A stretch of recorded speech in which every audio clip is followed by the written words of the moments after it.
right across the country. Host of chances, especially, of course, at Flemington on Saturday. They've got Wellwall, it'll be tough to beat, in the Winter Cup there up in Sydney at Rose Hill. So they'll be hard to beat wherever they go this weekend. So Michael Kent Jr. will be our first guest shortly here on Giddy Up this morning. Joe Pride, Paul Shaler, Michelle Payne will also join us. Bjorn Baker and Stephen Theodore from South Australia will also catch up with Luke Fernie as part of Giddy Up Stable Mail with the Western Whip Around. But Michael Kent Jr. is our first guest on this Thursday morning. Good morning to you, Michael. Morning, Gareth. How you going? I am very well. How is Cranbourne this morning? Nice and cold? Mate, it's a bit moist underfoot. Mm. I'm warm, though. I just rode one that pulled my arms out, so I'm nice and warm. How many would you ride a day? I'm trying to stay fit. Just trying to ride maybe two or three times a week. Gallop mornings are too busy, but yeah, I got a couple of favourites there I like to ride that look after me. All right then, mate. So we'll have a look at your chances at Flemington on Saturday. We'll start off with the impressive debutante Job Done. Betty Mellon rides over the 1,200 metres. What can you tell us about Job Done, this son of Snitzel? Look, I think he's got the talent to win a race like that. He's definitely city class. It was a smart win. He's a small horse with a big stride. Really won impressively over 1,000 metres. I think 1,200 will suit. I reckon he'll sit there on the bridle, and he's very straightforward, so I expect the straight to be no issue. It's just whether immaturity catches him out. You know, he's a bit lightly framed at the moment and developing, but he's a smart horse. I think there's two main dangers: Bakash clearly, and probably the Freedman horse who's trialled well. Yeah. We should be on a soft 5, like a little bit of rain overnight. I was listening to Liam O'Keefe there the other day. Soft 5, maybe soft 7, but I don't think we'll get to a good range. Will that suit your horse? He did win on a soft track, of course, on debut. Yep. Perfect. I expect Flemington to be nice. It's the best draining track in the state, so it should be okay, and he likes it, so no issues there. You win a temper bed, or you get a temper bed if no Bellas can get the job done. Of course, a few of the SENTrack family. Is that a deal? Yeah. Jace has just texted in, of course. So he's a part owner, Jace Nichols. So looking forward to seeing what No Bellas can do on Saturday, mate. How is she? She's had a great campaign so far. She's an unusual horse. She's probably the most ordinary track worker in the camp. Yeah. And then goes to race day and just goes, wow. So it's hard to get a guide off her. She definitely hasn't gone backwards. I did ride her yesterday. She feels fantastic. Lovely sound. Looks beautiful for winter. She's got a lovely summer coat on her. What do you reckon, Gareth? You're the form expert. Is she well placed? I think she'll be mighty hard to beat. I don't think she'll have to lead there on Saturday. There's a little bit of pace around her from that nice gate. Good booking of Jamie Mallam. She'll be hungry after a honeymoon, so I would imagine that she's going to be mighty hard to beat. She'll be off the only little query I would imagine, Michael. I don't know your thoughts on this. There'll be a stronger tempo for her this time around compared to her last couple of starts. Yeah, that's right. She's had a picnic in front. Yeah, she's got a better turn of foot than most horses, which is what wins her races. Lovely racing pattern, jumps on the bridle, pricks her ears, and then really quickens up. You're right. She's got to go up in grade, possibly more aggressive speed map. But yeah, barrier 3 is lovely. On the minimum is good. So yeah, fingers crossed. She's a nice filly. With all of your technology these days, can you get a guide whether she'll enjoy a fast tempo and if she'll still have a turn of foot off a tempo that's a little stronger, like she's shown? Nah, I don't think anyone could tell you that. You know, it's one thing to show a turn of foot off a slow tempo. You know, complete, very good horses can do it off a fast tempo as well. She has yet to do that. So I would say she got a fast tempo first start over 14 and ran really well. But yeah, no, I can't tell you that at this stage. But I don't think it'll be a fast tempo. I reckon they'll go steady again and. Yeah, no, she's good. Should be hard to beat. Would you tell the owners to back her on Saturday at the price, or would you say just wait a little bit? Well, 225 seems skinny, doesn't it? Yeah. I think if you got 250 plus, I'd be happy with that. Yeah. I tell you the horse that you should be backing, I don't know if you agree with me or not, but I'm all over Wellwall on Saturday. When we did Clippers and Tippers, I don't know if you've been back to Maury yet. He's been asking where you've been, Michael. He reckons he's given you the best haircut that you ever had, but you were tipping us Wellwall at a Stradbroke if it was a heavy track at 100 to 1.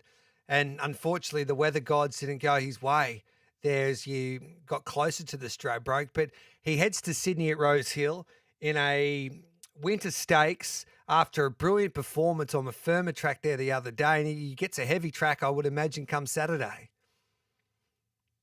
Yeah, definitely. Yeah. No, we had something on him last time. I think it was 35 to 1. Yeah. He was very good for second. He's yet to be on a good track. One going a heavy, won a Group 3, Kevin Heffernan for us first start. He's going really well. He hasn't gone backwards. Tom Berry loved him. He was keen. He booked himself to ride. He's got 60 kilos. I suppose that's why the market's against him again, but I love this horse. I think he's got a nice race in him. And, yeah, I think he's a great bet at $8. Yeah, I think every day, each way, all day for Wellwall because there's a few horses that will enjoy the conditions, but I reckon you'll love it. What else have we got for you? Grand Impact and the Glass House over the 1,400 metres. Mark Duplessis takes the ride in that feature there. Your thoughts? Very similar. Loves heavy ground. Finally gets it. Third up, out to 1,400. He's drawn wide, but he'll go forward. Yep. Big track at Sunshine Coast. I reckon he's definitely worth an each-way ticket. He's on the way up. Some of those horses have had grand finals already. So, no, he's definitely worth a play. He's a smart horse. And one of your old favourites, of course, in the OTI colours, he's the Shockers at an each-way price in the Caloundra Cup. Yeah. Actually, we bought a lovely French horse this morning. Yes. OTI half-half. Called Boniface, 5 starts, 3 wins. Nice horse. And, yeah, he's a shocker again. We took a punt last Saturday on good ground. He hates it. 19 goes, no wins on a good track. Loves wet ground. So got a bit of weight, but he's well in that race if he runs to his best, and we think he's going very well. So look, probably a place bet, I would say. End of the preparation for him, but likes wet ground. It's amazing when those syndicators, I don't know what it is, when the universe is on their side, they just get on a roll. Like Proven Thoroughbreds when they were winning Everest and that, they couldn't do anything wrong. Derby Racing, didn't they ever run there for a while? And they're still having a pretty good run. But now OTI, like with no ballast, of course, but winning at Queen Anne, having another winner at Royal Ascot. When they're on fire, they're on fire. Yeah, South Australian Oaks. And Yes, he's had yeah. Lady Laguna, Warmonger. Yes. So he's had a good run, Terry's. You know, Terry, Gus, Shane, Campbell, they put so much in there. They're a massive, like they've got, 50 plus horses in Europe as well. So Yeah. they're a big, big outfit. Yeah. If I gave you $100, Michael, what are you doing with it this weekend? 50 each way, Wellwall for sure. Beautiful. Around $8 there with Bet365. Just quickly, mate, we're thinking of everyone at Cranbourne as well after the tragic passing of Peter there with the Buston and Young camp.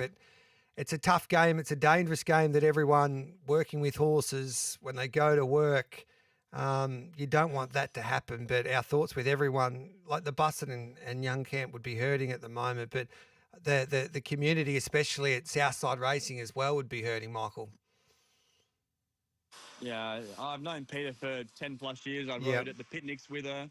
Yeah. She's she was a very, very, very experienced horsewoman.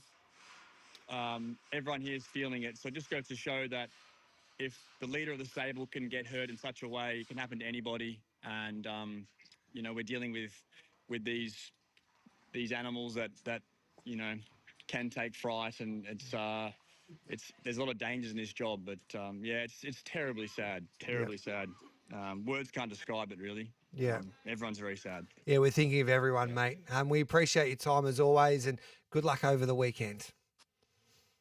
Righto. Thanks, Gareth. Thank you. He's a superstar, Michael Kent Jr., on and off the track. Let's take a break. It's 15 minutes past 8. This is Giddy Up Stable Mail on this Thursday morning.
Join the conversation. Text us on 0499 736 736. Live across Australia on SENTrack. Giddy up with Gareth Hall.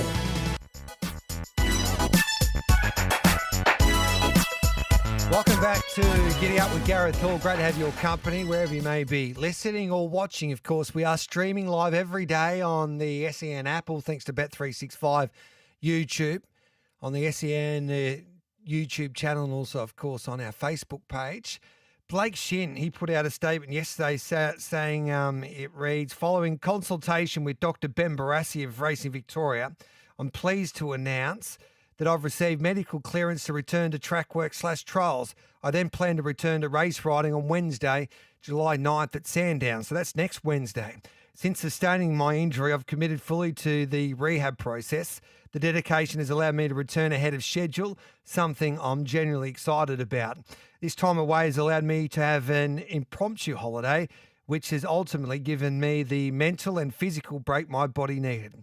Thanks to everyone who has sent messages of support and well wishes during this time. I'm now looking forward to getting back in the saddle and finishing the season strong. So that's not good news for Craig Williams, because Craig was going to try and chase down Blake Shin in that Jockeys Premiership in Melbourne. But with Blake coming back on Wednesday and with the lead that he's got, he's $1.10 to take out that championship this year. Talking about champions, let's catch up with the superstar trainer from Sydney, Joe Pride, here on Giddy Up on this Thursday morning for Giddy Up Stable Mail. Good morning to you, Joe. Thanks for your time, mate. Good morning. Yeah, just getting back to the stables now. So yeah. All good. How's your morning been? Is it still wet in Sydney? Not wet, but it's bloody cold. Yeah, there you go. Those winds are horrible at this time of year. They just they ruin your morning. Do you have a winter break? No. You're not there going overseas and seeing you in Europe or anything like that. You're doing the hard yards at Warwick Farm. How's your team looking heading towards the spring, mate? Yeah, really good. Yeah. Really good. Very happy with the horses we've got here. Picking up some new ones, and that should be a good spring. Should be a really good spring of some high quality horses, and looking forward. And that's kind of what gets you through this time of year, to be honest. Yeah, we were doing the prep work on these good horses, and it's We were talking amongst our listeners there the other day, and we were just talking about the Godolphin horses and what trainers might get a few of the Godolphin runners and a few of those tried horses especially. A lot of people indicated that they would go well for Joe Pride. You haven't had a meeting with the team at Godolphin or anything like that, have you, Joe? Sounds like a really good idea, doesn't it? Yes. Which horse can convince them? Which horse would you love if you could have one that you thought when you're watching the race and, geez, I'd love to have a crack at that one? Yeah. Maybe Tom Kitten? Yeah. I reckon he'd be a beauty, Tommy. Anyway, we'll see what happens. That decision mustn't be far away, I don't reckon. In the middle part of July, I think they'll announce where those horses are going. We need to find a few winners, however, on Saturday. Your team's flying, and one of those is Storm the Ramparts. Can he get the job done in race 5? I think he can. It was a really nice race for him. So I had every intention to take him to Queensland for a 1,000-metre race at the Sunshine Coast, and I threw in this nom for Sydney. I thought, geez, that's a soft-looking race. Yeah. Never want to sort of be bagging out your opposition, but geez, I tell you, if my horse runs up to what he's been doing, he'll go very close. Tarpaulin looks the obvious one, but he's sort of got some, to me, looks like a bit shallow-looking 2-year-old form. Hasn't really gone on with it. It's not to say that he won't, because he's lightly raced, but on what I can see in the exposed form, he'll be extremely hard to beat again, Storm the Ramparts. What about Cosmonova, who goes around in race number 8 and each way price their third up? Probably comes out with the wet track. Track remains heavy, and with a bad draw, she can wait for another day. All right, then. Accelerators, if it gets a start, will it be around the money? Happy to run him. Yep. His back's been going quite well. If you look at that last run, you look at his finishing position, you go, well, that was a bad run, but watch the replay. It's a good run. Yeah. He's going all right, and he loves the wet track. A lot of our Giddy Up experts are all over Cool Jake. He gets a start now in the Winter Stakes on Saturday. You happy with him? He gets a start, does he? Yeah. Oh, no, he's only one more to go. Sorry, there's 2 scratchings, but It's a Yeah. calf flick. There's He'll two get now. a There he'll was get a one earlier, start. so He'll get a start surely if it's a Yeah. heavy track. Yeah. Yeah, and he loves it, and he the other day he was back on good ground, and it didn't suit him. He No. ran quite well actually. There was a lot of pressure up front, and but the difference between this horse on a dry track to a wet track is really significant. So no, he run really well. Tough horse. Especially if you can get a tempo that's not suicidal in a way. Yeah, well, Winchat's there again, so but we're drawn inside him once again, so it's still going to be up to the Winchat connections really. Yeah. Will my horse rolls and he'll do what he always does. If it wants to put extra pressure on, well, it's going to be up to them. I know it's a heavy track, but usually when that rails out 8 metres as well, it's a big advantage to be on pace there at Rose Hill on a Saturday. Yeah, it's a there's not much of the track left, is there? Well, No. I mean, it's a big track, Rose Hill, so I suppose they can afford to move a rail out 8 metres, but that would make sense if it was like that. So, look, well, I've given up trying to predict what the way tracks are going to play. We wait till we get there on the day, and I'm very rarely in those early. I thought that's what they put the midways and the highways on for, so that the rest of us could wait and see how the track's playing. Can Estadio Mistella cause an upset? He's been disappointing this time round for a very consistent horse. Yeah. He's always been an absolute model of consistency. Yeah. So to see him run so poorly in his first 2 runs, pretty surprised, to be honest. Can't find anything wrong with him. He'll get a set of blinkers on him on Saturday and will roll forward from a tough draw. I wouldn't be surprised to see him bounce back. Can you win the last? Little Contro your best there? Yeah. Arbelaw's been disappointing. Yeah. She's better than that. She's won a couple of black top races in New Zealand, but I haven't been able to recapture that. Little Contro's always thereabouts, almost never misses top 3, and he's not the sort of horse you'd jump up and down and go declaring him to win, but he's never far away. Another handy team engaged there on Saturday, mate. If I gave you $100, what would you be doing with it? Probably go to China Doll and have some lunch. Oh, sorry, I got to have a bet. Yeah, we need. If I was having a bet on We need to pay for China Doll. Storm the ramparts.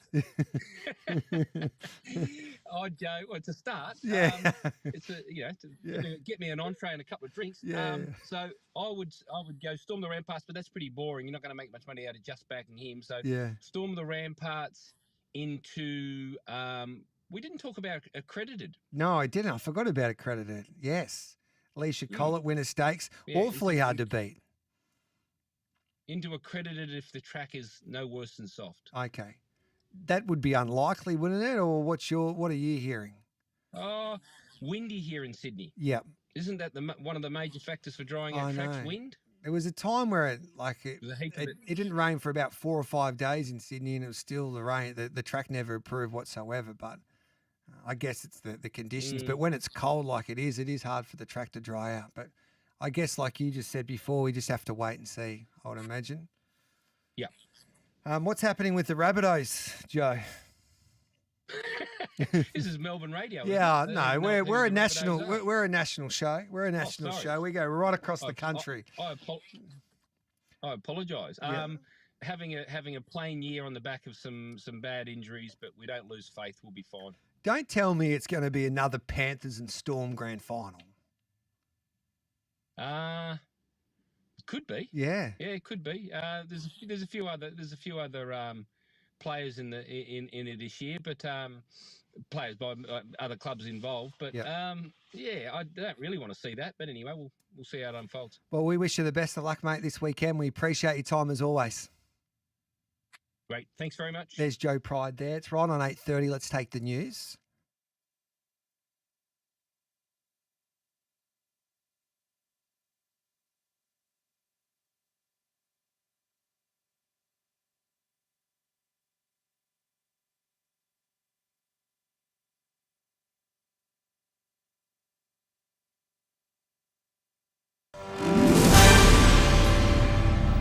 Powered Now by Signet, making SEN News headlines. Legislation to be introduced in federal parliament that will see funding cut to childcare centres not up to scratch when it comes to children's safety. It's in light of 2 Melbourne workers facing charges of alleged abuse of children.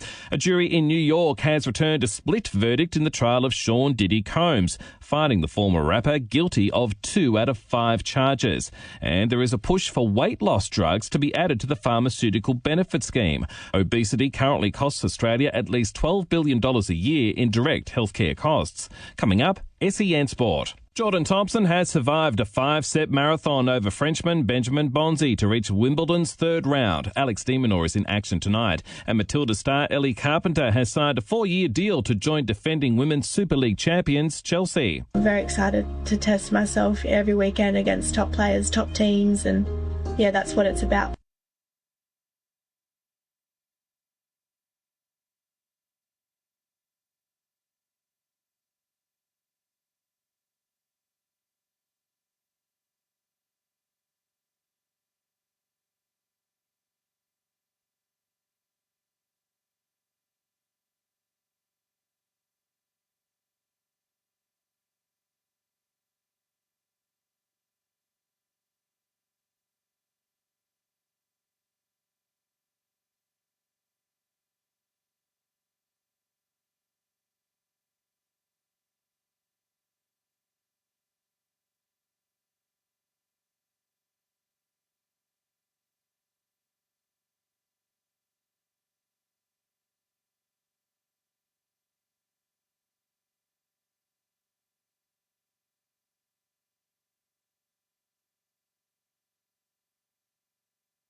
Join the conversation. Text us on 0499 736 736. Live across Australia on SENtrack. Giddy up with Gareth Hall.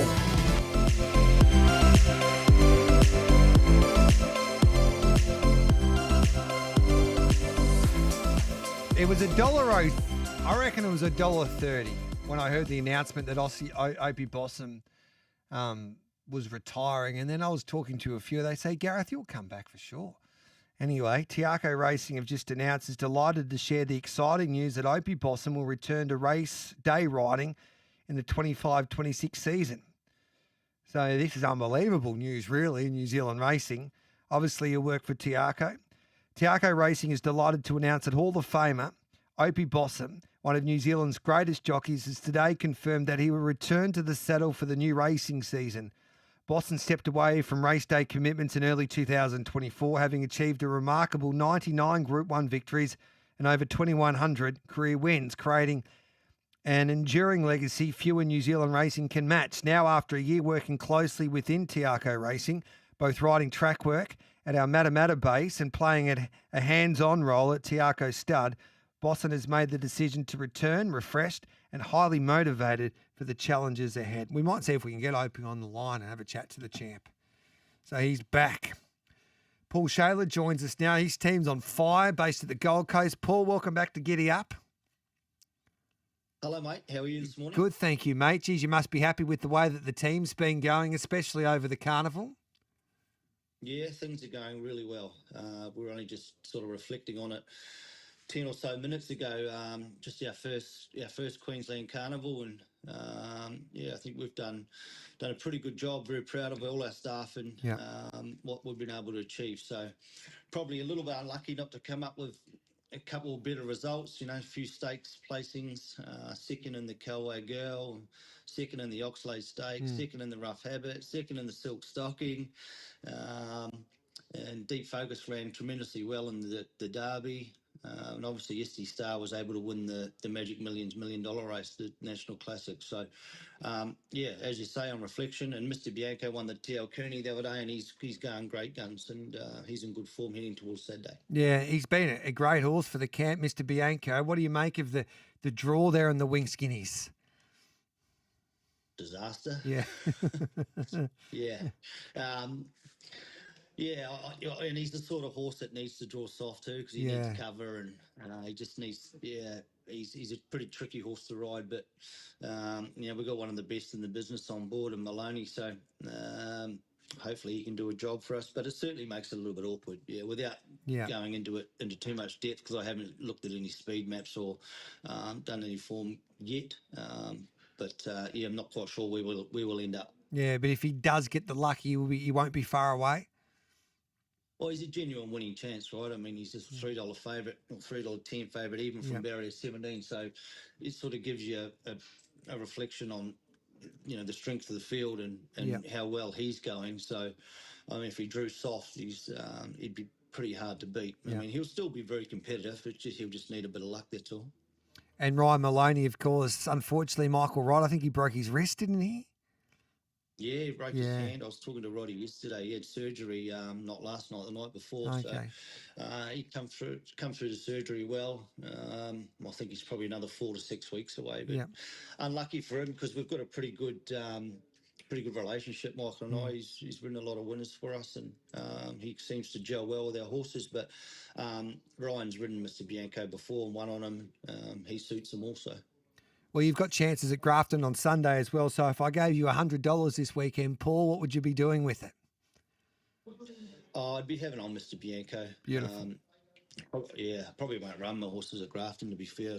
Okay. The track's going to be a little bit wet, and 2-year-olds having their first start back for this campaign. So I might just sort of look after them a little bit and see if we can wait a week or two and get them on a dry surface. Beautiful. So that's race 6, number 2, Mr. Bianco, and the Winx Guineas there on Saturday at the Sunshine Coast. Keep up that good work, mate. We appreciate your time as always. Cheers, brother. Have a good day. There we go, Paul Shaler. Great trainer, and he's starting to really hit his straps now since starting on his own after working for a long time with Chris Waller. Of course, he's based on the Gold Coast. Let's take a break. This is Giddy Up's Stable Mail on this Thursday morning. Of course, all thanks to Bet365. It's great to have your company. If you're watching us, of course, we are streaming live every day on our SEN app, also, of course, on YouTube and our Facebook page. And you can listen to us, as always, on your local SENtrack dial or on the SEN app as well. We'll take a break. We'll come back. Who's our next guest here? Michelle Payne will join us, because the Paynes are having a dream winter so far, and that can continue on at Flemington on Saturday.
Join the conversation. Text us on 0499 736 736. Live across Australia on SENTrack. Giddy up with Gareth Hall.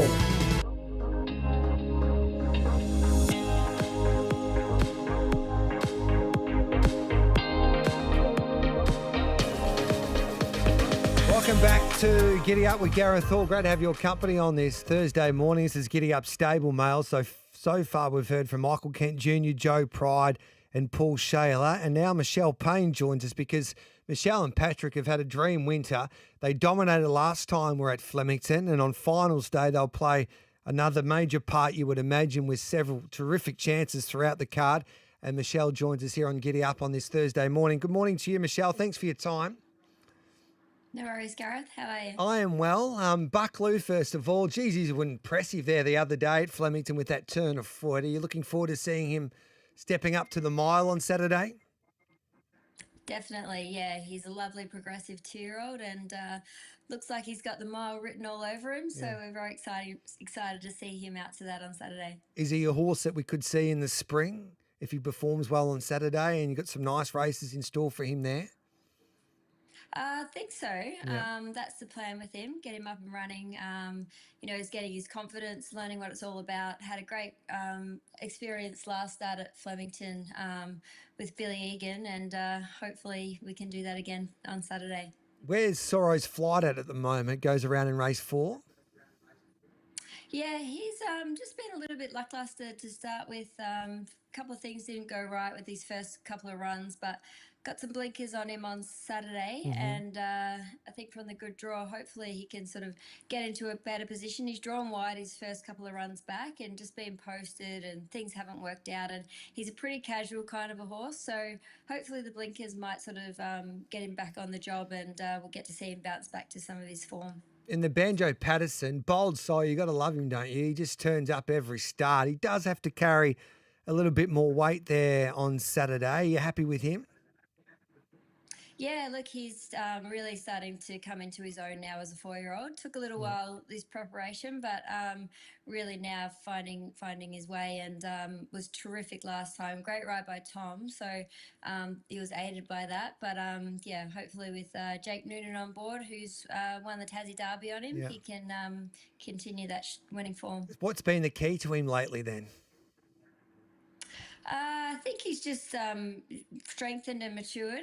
First few runs back, he was sort of, going from 3-year-old to 4-year-old year, and just took a little while to catch up. Once he got out to the distances of 2,500, he really come into his own, and it's just come along nicely. I think also getting him onto the softer tracks helps him out as well. The Mahogany final over the 2,500 metres for the 3-year-olds might sort a few out over the 2,500. You've got 2 each way chances, Frontline Action and Silver Pledge. Can you split those runners? Yeah, it's just doing the video updates from their gallops through the week, and both are really nice progressive 3-year-old stayers. Silver Pledge, he really came into his own as well once he got up over the further distances of 2,500 metres plus. So he's an exciting horse, just drawn a bit tricky. So Neil Farley's going to have his work cut out there. Just he can get a little bit keen, needs to get into a position where he can relax and obviously give himself every chance, sort of stepping up in grade over that trip. But Frontline Action, I don't think he's one to be forgotten about. He looks fantastic. He's always been a really nice style of a horse. Michael O'Leary, who was a great trainer back when I was riding, he owns the horse and knows how to breed a nice one, and he looks fantastic. So from the better draw, I don't think he's one to be forgotten about. And he's one of the most popular horses going around these days. Jimmy the Bear, Billy Egan rides. He's another one that has to carry a little bit more weight come Saturday, but he's bomb-proof, isn't he, Jimmy boy? He doesn't know how to run a bad race. Oh, he's one of the best, isn't he? He's just so honest. But yeah, look, he's not spoiled with the weights against the favourite, Oh Too Good. She was brilliant against him 2 starts back when they met, and meets him a lot better at the weights. So Both have drawn tricky in 13 and 14. She sort of strides forward and he'll probably be midfield trying to fit in somewhere. So, yeah, it's just a matter of luck in running, I think, and how they turn up on the day. Yep. But, yes, he will have his work cut out, but you can't rule him out, that's for sure. Yeah, you need a magic right from Billy Egan, but you can't rule him out, Jimmy Boy, can you? So he goes around in race 8 in that Winter Championship final. Now, I know that you give Campbell the B set, so can you give us the A set, Michelle? If I gave you $100, if I gave you $100 this weekend, what would you do with it? We're talking about Campbell Brown, of course. You must have given him a couple of good tips because I'll tell you what, I've been looking at his social media.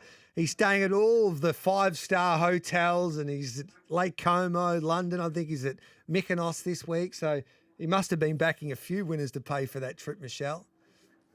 Yeah, I've seen that too. He's been at Wimbledon, Yes. he's been here, there and everywhere. So he's certainly not going too bad.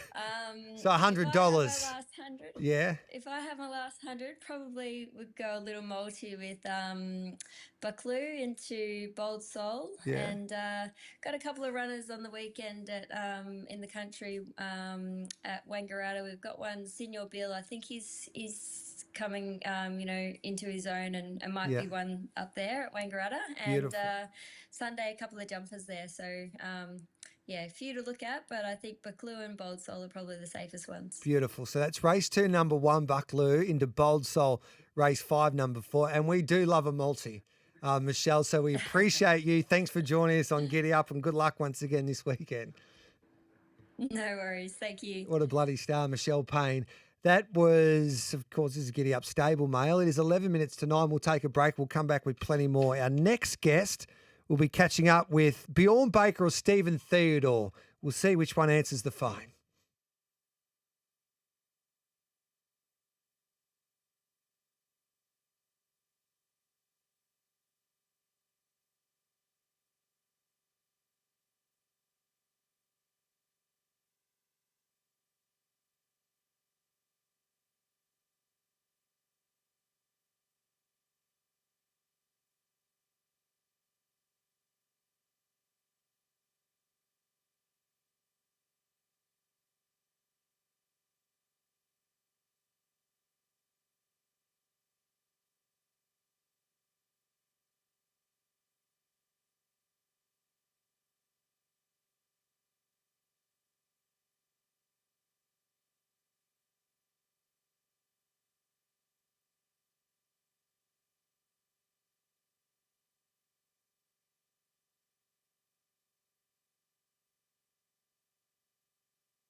Join the conversation.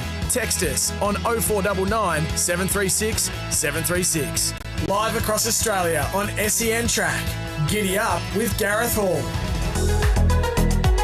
This is Giddy Up with Gareth Hall. We're streaming live every day now on the SEN app, YouTube, of course, and also on our Facebook page. You can listen to us as always on your local SENtrack dial or the SEN app. One of our favourites, Bjorn Baker, joins us. G'day, mate. Good morning. Morning, Gareth. How are you? I'm well. Geez, I heard this morning there was rumours in New Zealand that a champion was coming back into the industry, and I thought, about bloody time Murray comes back into the training ranks, but it's Opie making a comeback, which was $1.30 probably. I think it was a bit shorter than that. Johnny Farnham. Yeah, so he's back. He's a great rider, no doubt about it. He'll go straight to the top again. Horseshoe Hill. Can this galloper win the first? Liked his victory in weaker class the other day at Hawkesbury. Yeah, she only sort of just got the job done the other day, but I think she's a very good filly. Yeah. She's very good first up at Wyong, and the form from that race has worked out very well. No doubt it's a tough race, and the Derby horse, Raging Force, will be hard to beat, but I do think she goes in a good each-way chance. I think she's definitely got plenty of ability. She's trialled really well, and the race the other day was very much a sprint home, so she's never going to win by a big margin. But, yeah, she goes in a live hope for mine. You got your filly winning Proposal flying. Can she win again? Yeah, she was very good last time. She's got a good gait. Anna Roper on again, and she's definitely got plenty of ability, and I think it looks a good race for her, so she goes in a good chance again. What about Fleet Commander? 2,000 metres, is it still a little too short for him?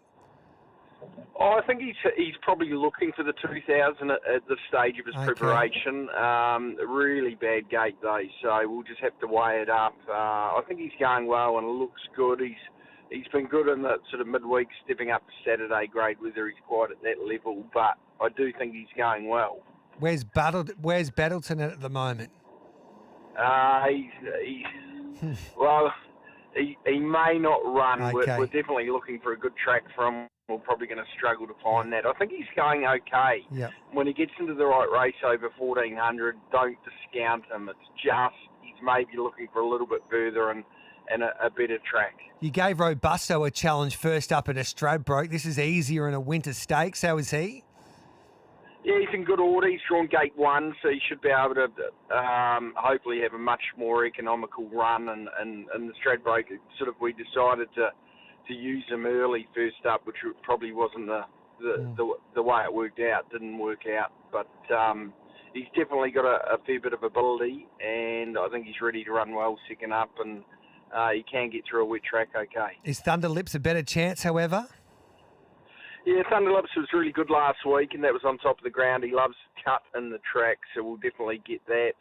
And he drops considerably in weight, so he's a horse that is rock hard fit. He's well, and he's got to go in a hope. I've got to ask you this in case they win. Do we put Mortlake and Very Surreal as new to your stable in our quaddies? Yeah, Very Surreal, probably unlikely to run. A Mortlake fifth emergency. He might struggle too, but I do think he's a horse that's continued to improve, and if he does get a run, he's not completely out of it. You never know with these winter tracks and these emergencies. The 10th emergency's been getting a start these days, Bjorn. If I gave you $100, what are you doing with it this weekend? Oh, I would be putting 50 each way on Horseshoe Hill. Beautiful. That's race 1, number 11, folks, there at Rose Hill. How's Steffi going? Is she back in work? Yeah, she's back. She's great. So, yeah, really looking forward to getting her up and going again. A little bit complicated in terms of where we go, sort of first and second up and how we plot her path. But we want to get to the King Charles on Everest Day, mid-October, and then hopefully down to Melbourne. So, no, I think she's going. She looks great. She's fairly straightforward, and good to have her back in the stable. Beautiful, mate. Does Regimental Colours, I've got about 20 seconds. Does it win today? Does she go around? Yeah, I think she's a good chance. She definitely was good first up. She looks fantastic. Braith Knox sticks with her, so good hope. You keep dominating the gym and also the racetrack. Thanks for that, Bjorn. Brilliant. Thanks, There's Gareth. the great man, B. Baker. We'll take the news. It's right on 9 o'clock now. This is Giddy Up with Gareth Hall.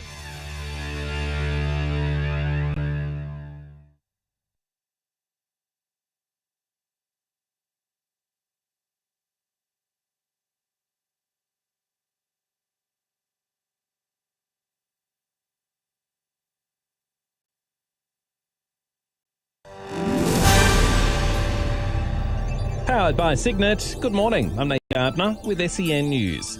The Federal Education Minister has vowed to take action after a childcare worker in Melbourne was this week charged with more than 70 child abuse offences.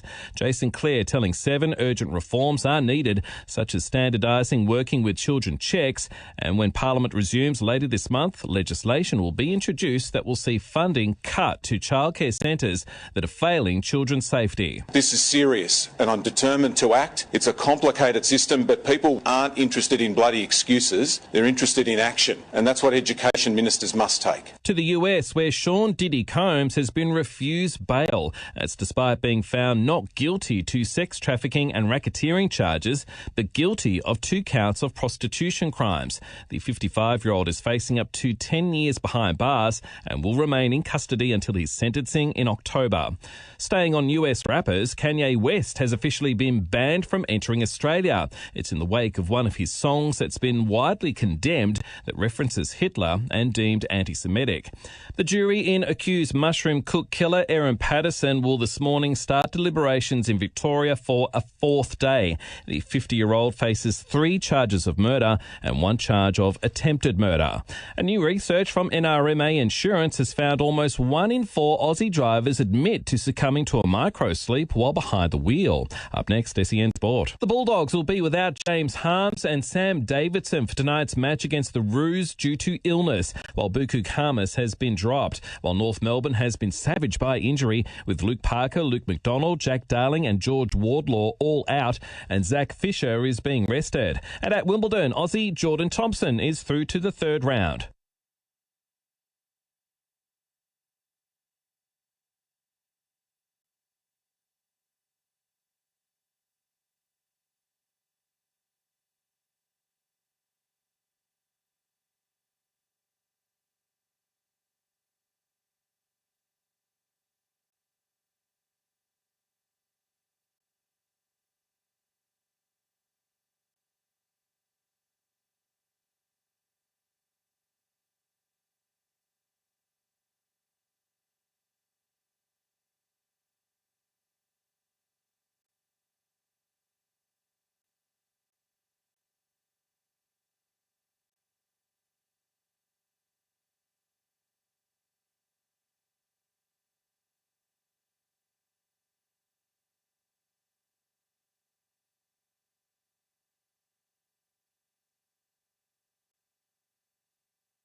Join the conversation.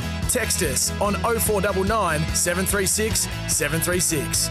Live across Australia on SENtrack. Giddy Up with Gareth Hall.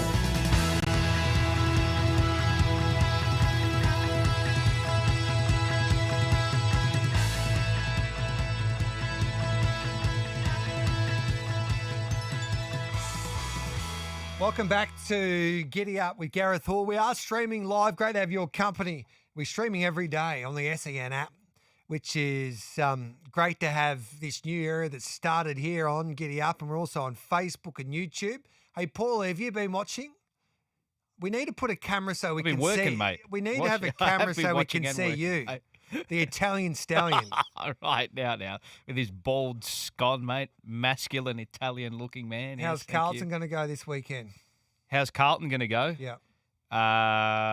Look, lucky we're on delay because I reckon I might have to use dump if you keep asking me that. But no, we'll make a fist of it tomorrow night. I don't think we'll win. But, Do you know what I reckon needs to happen? I think you Carlton supporters need to come together.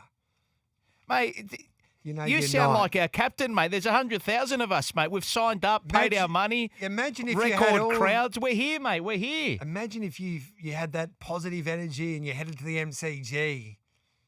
I'll be there and tomorrow. And you lifted the boys over the line. I'll be there tomorrow. Yeah. Don't worry, mate. I'll be there. Don't you worry about that. Magpies, do you think 4-1's a bit of a big price? That's disrespectful.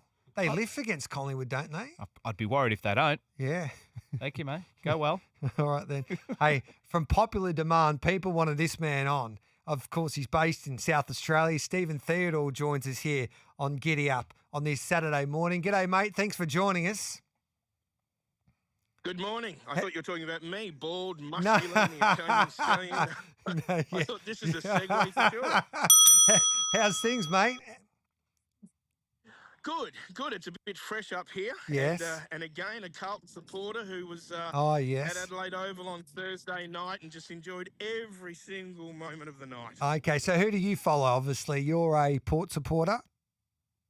No, I'm a Carlton boy. Carlton. Been an ex-Victorian, but my lovely wife is Port Adelaide. Okay. So, it was a great night. Albeit we train horses for Kenny Hinkley and Ollie Wines and Bern Jones. So we had a bit of a soft spot for him, but geez, it was an ordinary game. So would you sack Michael Voss or would you keep him? Oh, geez, that's an unfair sort of question, but I'd sack him. Oh, okay, there you go. Wayne Hawkes is a Carlton supporter. Yeah. He was telling Jared Waitley they should be gelded if he was training them. I think we need to get him over to Murray Bridge and get him up this hill and get him winners again. Yes. What about Oxford Blue, mate? Start's favourite, former galloper, was trained by Julius Sandu. Now in your camp, what can you tell us? Yeah, great addition. A lot of horses that walk in our stables don't have the ability he does. So usually we're looking to turn their form around. With this bloke, it's just a matter of probably placing him in a weaker jurisdiction and ticking. He's ticked all the boxes. Yeah. I've got him screwed down well enough to win. He's had 2 runs at the 1,700 for 2 wins, but I myself think he's going to be a better horse once we get over 2,000. Yeah. But, with the guidance of Todd Pannell on Saturday, I'd be disappointed if he doesn't start off his career over here. He looks like a horse that takes a little while to get through his gears. Is that the concern? Yeah. Yeah. No, look, Gawler's the concern. Okay. If, the profile is it will sit outside the leader and make our own luck on Saturday. We'll take all that away. Todd will be sort of aggressive from the 600 and we'll get the job done. 2 weeks later, we can get back to Morpherful and every sort of 2 weeks we'll keep him on the big tracks and I'm sure that'll play to his advantage going forward. Can Caden's club win race 5? Mare in good form, drawn barrier 1. Jess Safaris was a bit unlucky the other day. It wasn't her fault. She got stuck behind a Melbourne one that just didn't take her anywhere. Yeah. If the track races as a normal soft pattern and they're getting 3 off the fence at Gawler, she'll be strong to the line for sure. All right, beautiful. Spirit of Flight goes around in race 7 at a big price. Yeah, and a massive chance. Okay. She's just airborne, this horse. Okay. I've watched her develop. She's a big unit, a bit like the trainer, but she's just come to hand now and she's learned how to sort of, probably more so her action and her stride. She's learned how to cope with it and she's just an unbelievable value and I'd be putting in absolutely everything. Beautiful. Mandino's in the same race at 40-1. No. It's more of a tick over run. He's a funny horse to place. He loves the wet. That's his advantage. But 1,700 will be too short, but it's a run that he needs. All right, Stephen Theodore, if I gave you $100, what would you do with it this weekend? We'll have 80 on Oxford Blue. Yes. And 20 the win on Spirit of Flight. Beautiful. I love it. You go and get him this weekend, mate, and enjoy Gawler, and we appreciate you coming on Giddy Up on this Thursday. Anytime. Thanks for having me. He's a good judge, Stephen Theodore, good trainer. When they pump one, they rarely miss. So that's a good push for Oxford Blue and also, of course, Spirit of Flight. So Oxford Blue race 3, number 2, Spirit of Flight race 7, number 12 there at Gawler on Saturday. Time for a break. We'll continue on Giddy Up Stable Mail and it's the Western Whip Around with Luke Fernie.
Join the conversation. Text us on 0499 736 736. Live across Australia on SENTrack. Giddy up with Gareth Hall. The Western Whip Around. Tune in to Racing WA TV on 7+, your ultimate destination for everything racing in the West. Let's head across to WA now for the Western Whip Around here on Giddy Up on this Thursday morning, catching up with one of the greats in Luke Fernie. He joins us now. G'day, Luke. Hello, mate. How are you? How's things, mate? They tell me it's wet and wild over there in the west. It is very, very wet here this morning. You need some flippers to get through it. We haven't got you on camera. We're streaming these days. Everybody wanted to see your beautiful face. No, when you got a head for radio, mate, you keep it like that. Hey, I reckon your galloper in the Bovine Stakes at Pinjarra there on Saturday, Wild Bell. She's at a big price when she first started. What your thoughts there?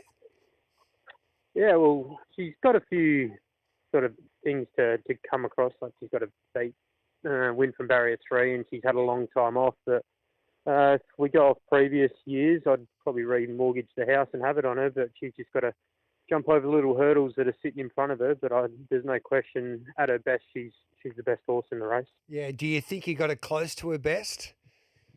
Yeah, I do. I feel as though I wouldn't be taking her to the races if she wasn't showing good signs behind the scenes. And I feel as though we've never really got her onto a soft track. And I think we'll see the best of her once she does find a soft deck. That's why I've given her so long off and wanted to race her through the winter. She's had experience down the Flemington Straight. How will she handle the Pinjarra Straight?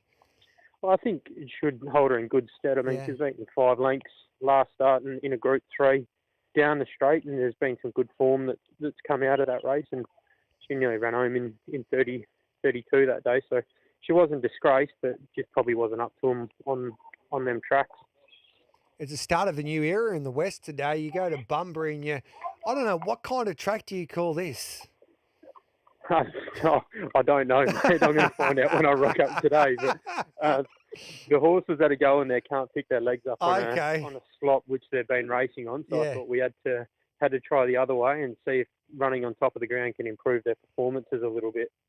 Have you got any chances, or is it the unknown how they'll handle that surface? Because well done to the Bunbury. They built this track at their new training facility, and it was a track that was built so horse trainers in the southwest could gallop their horses on. And because of what's been happening with Belmont, to give Bunbury the turf track a little bit of a rest, they've gone to this new fibre track, fibre sand, which I haven't really heard of. I don't know if it's similar to like Pakenham or the synthetic tracks around the country, Ballarat, but it'll be interesting to see how it plays. Do you have any idea? Do you need to be on pace? What are you thinking, Luke? There's been a few trials held on it, and the horses that have been on top of the speed sort of put a margin on the horses that have been behind them. But it's one of them things. You don't know if the horses that are tailing off are just no good or they don't handle the surface. But everyone's gut feeling here is it'd be a track that you need to be on top of the speed with to be competitive, and hopefully that's the case, because I'm taking 4 there that are all leaders. Yes. So they shouldn't have any excuses if that's the case. Tell us a little bit about your jockey today, Alicia Whittington. Yeah, she's come over from England. Okay. She's been riding for the stable. She's come out of her time over there, and she's been going up the bush and riding plenty of slow ones. So we're trying to put her on a couple of faster ones today to give her a kick along. But she rides really well. She's doing a lot of work behind the scenes, so she deserves a crack. If I gave you $100, mate, what are you doing with it this weekend? Or today? We'll have it on Wild Bell for sure. Beautiful, 100 straight out. Be good to get Chrissy Parnham home as well. He's fighting Pikey for that Jockeys Premiership. It's going to be a terrific finale. Put him back into form. Yeah, yes. Pete's on fire as well. He's dominating Kalgoorlie. Only problem is, I've got a problem with him and Andy Inglis ring me up looking for tried horses, and they go, "What about this horse? Can you ring this trainer, Garrett, to see if there's anything wrong with it?" And I said, "Yeah, no problems, boys. I'll help you out, because like they're family, Andy and your old man. I love him." The only problem is, I go, "Boys, we're at the pub on a Sunday. Any chance for a winner?" They send me down the wrong path all the time, Lukey. Oh, I'd say it's happened to me for 30 years, so don't worry. We're in the same boat and we're blood related. I said, is there any chance, Pete? Is there any chance? God love him. He's on fire, isn't he? He can't. I have 7 favourites in. They all get beaten. Something wins at $11 every time they go around. Yeah, that's why him and Andy, they own Kalgoorlie. Anyway, mate, it's a pleasure catching up as always. Good luck on the fibre track. Are you heading there to Bunbury today? I'll go down for a look, mate. Yeah, I'll show my face down there and show a bit of support to the Turf Club. Beautiful. Which one's your best today? Beyond the Wall in race 3. He should jump running. He tires over 1,000, so hopefully the 950's right up his alley. Yes, on the fibre sand. Let's hope it's not too deep for him today. Good on you, mate. Thanks, boys. There's Luke Fernie. Tune into Racing WA TV on 7plus and now on racing.com for your ultimate destination or destinations now for everything racing in the West. Time for Bag of Tips. The Giddy Up Bag of Tips for Oz Equipment Rentals. Supplying equipment to the construction, mining and roadworks industries. OzEquipment.com. Bag of Tips brought to you by the Ultima Hotel in the heart of the Mallee, just down the road from Swan Hill. Swing by for a cold beer. Oz Equipment Rentals, supplying equipment to the construction, mining and roadworks industries. OzEquipment.com. And with Bet365 Top Tote Plus, you'll get the best payout across all 3 national totes. Imagine what you could be buying instead for free and confidential support. Visit gamblinghelponline.org.au. Now, no sale today, so that means we go to, of course, at Hawkesbury. Race 4, number 7, Sinsalt, is a tip for Luke Ovanessian. And Zelko, race 5, number 14, the tip as well for Luke Ovanessian. Just having a look at the prices there. Beautiful. Sinsalt will be our Bet365 boost. We should get around 250, 260, so we'll get on to Zachy Tunbridge now. And race 5, number 14, Selco is the other tip there at Hawkesbury. For expert Greyhound Racing tips, follow at the Dogs SA on Twitter or Greyhound Racing SA on Facebook. Let's welcome in Todd Gray. G'day, Todd. Hey, matey, how are we? How's things, mate? Yeah, can't brag about much, can't whinge about much. So sitting in that right little happy medium place right now, matey. How do we back a winner, mate? 3 races tonight at Angle Park, and we'll start in the first. Race 1, number 5, Zipping Ellie May. Look, first things first, the market I'm looking at has the 7 dog in the race and favourite at about $3. I can tell you the 7 will be scratched, so it'll be a bit of a deduction here. Okay. So our $8 will drop down to probably around about $5.50 to $6. 2 dividends. I reckon this is a good each-way play. Not a very strong race. Now, its form doesn't look the great, but it's been running in harder races and there's free-for-alls, races where it's been going around at 50 to 1, 60 to 1 and just had none. Tonight, I can't see why it can't show really good early pace. About 3 starts ago, it went over to 700 and it carved out some really good early sectionals. I think the drop back to 600 is good. Again, not the strongest race. If we lob second or third to something like the 1 or the 2, at least we're proven over the distance. We've got a 34.80 PB. And look, 34.80, while it's only fair, that's enough to cover this race. I think 3 weeks back from that 700 run where it got tired, I think this is just really lined up well for it. So race 1, number 5, Zipping Ellie May. They say there's a race out there for every dog. I reckon this is May's chance tonight. So race 1, number 5, Zipping Ellie May. Then we have a big old break to race 9, number 6, Oscar Intention. I really like this. This is around about $5. I really like this each way. This is my each way special. Again, only 2 dividends, unfortunately. Black figures to drum. The 8 here is odds on, and it's never had a 500-metre run in its life, and it's not exactly a young dog. My gut just says it won't get the 500. It will lead. No doubt the 8 will lead, but whatever gets to second coming into the home straight, I'd like to have me money on, and I reckon it'll be the 6. So race 9, number 6, Oscar Intention, and race 10, number 4, Grand Chief. This is over the short course, it's 342. Box 4 doesn't worry me here because the 2 and the 3 jump well and cut in, and the 5 dog is an absolute lid pinger, and the first thing all it wants to do is get wide, wide, wide. We are going to get a paddock of room to work with early, and this dog, its best weapon is its muster. Not the best set of boxes, but it needs 10 or 15 metres to get into full gear, and when it does, it puts the afterburners on, and I just think we're every chance to be able to cross this field 50 metres in. So race 10, number 4, Grand Chief to finish the night. Thanks, Ledge. Beautiful, mate. Looks like you're confident. Well, sounds like you're confident anyway. Well, you've got to be confident in everything you do in life, I believe, Gaz. So hopefully we can at least find one of these. Beautiful. Thanks for that, mate. No worries, Ledge. There's Todd Gray there for expert Greyhound Racing tips. Follow at the Dogs SA on Twitter or Greyhound Racing SA on Facebook. Harness Racing New South Wales, the home of the Carnival of Cups, where Australian music royalty meets quality harness racing action, as always in New South Wales and the Trots.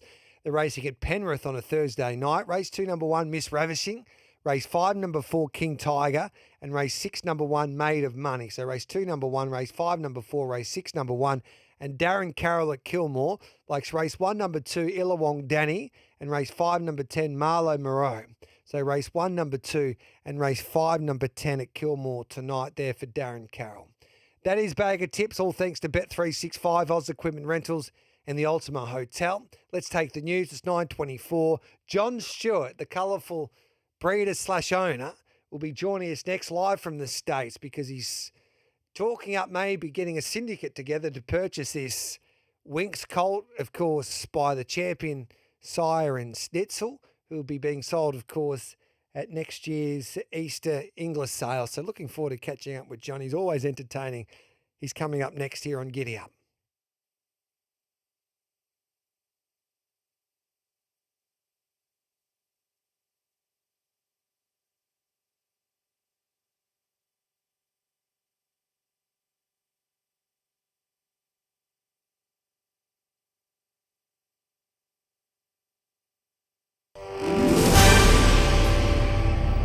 Powered by Signet, making SEN News headlines. Legislation to be introduced in federal parliament that will see funding cut to childcare centres not up to scratch when it comes to children's safety. It's in light of 2 Melbourne workers facing charges of alleged abuse of children.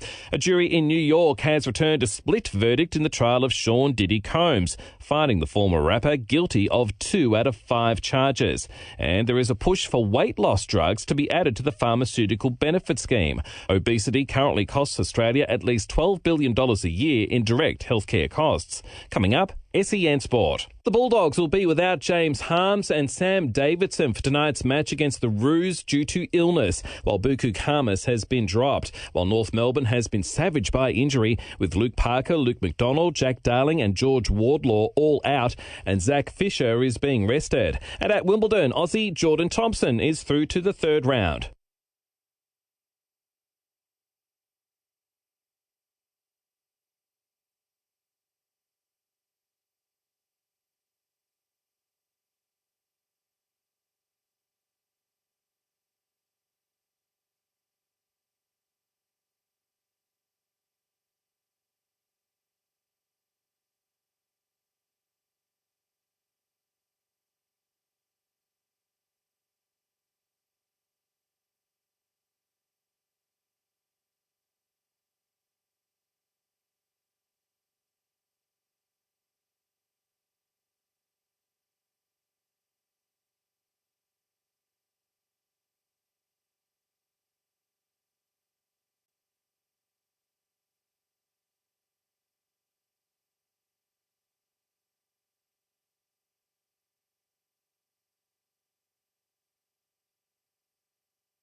Join the conversation. Text us on 0499 736 736. Live across Australia on SENtrack. Giddy Up with Gareth Hall.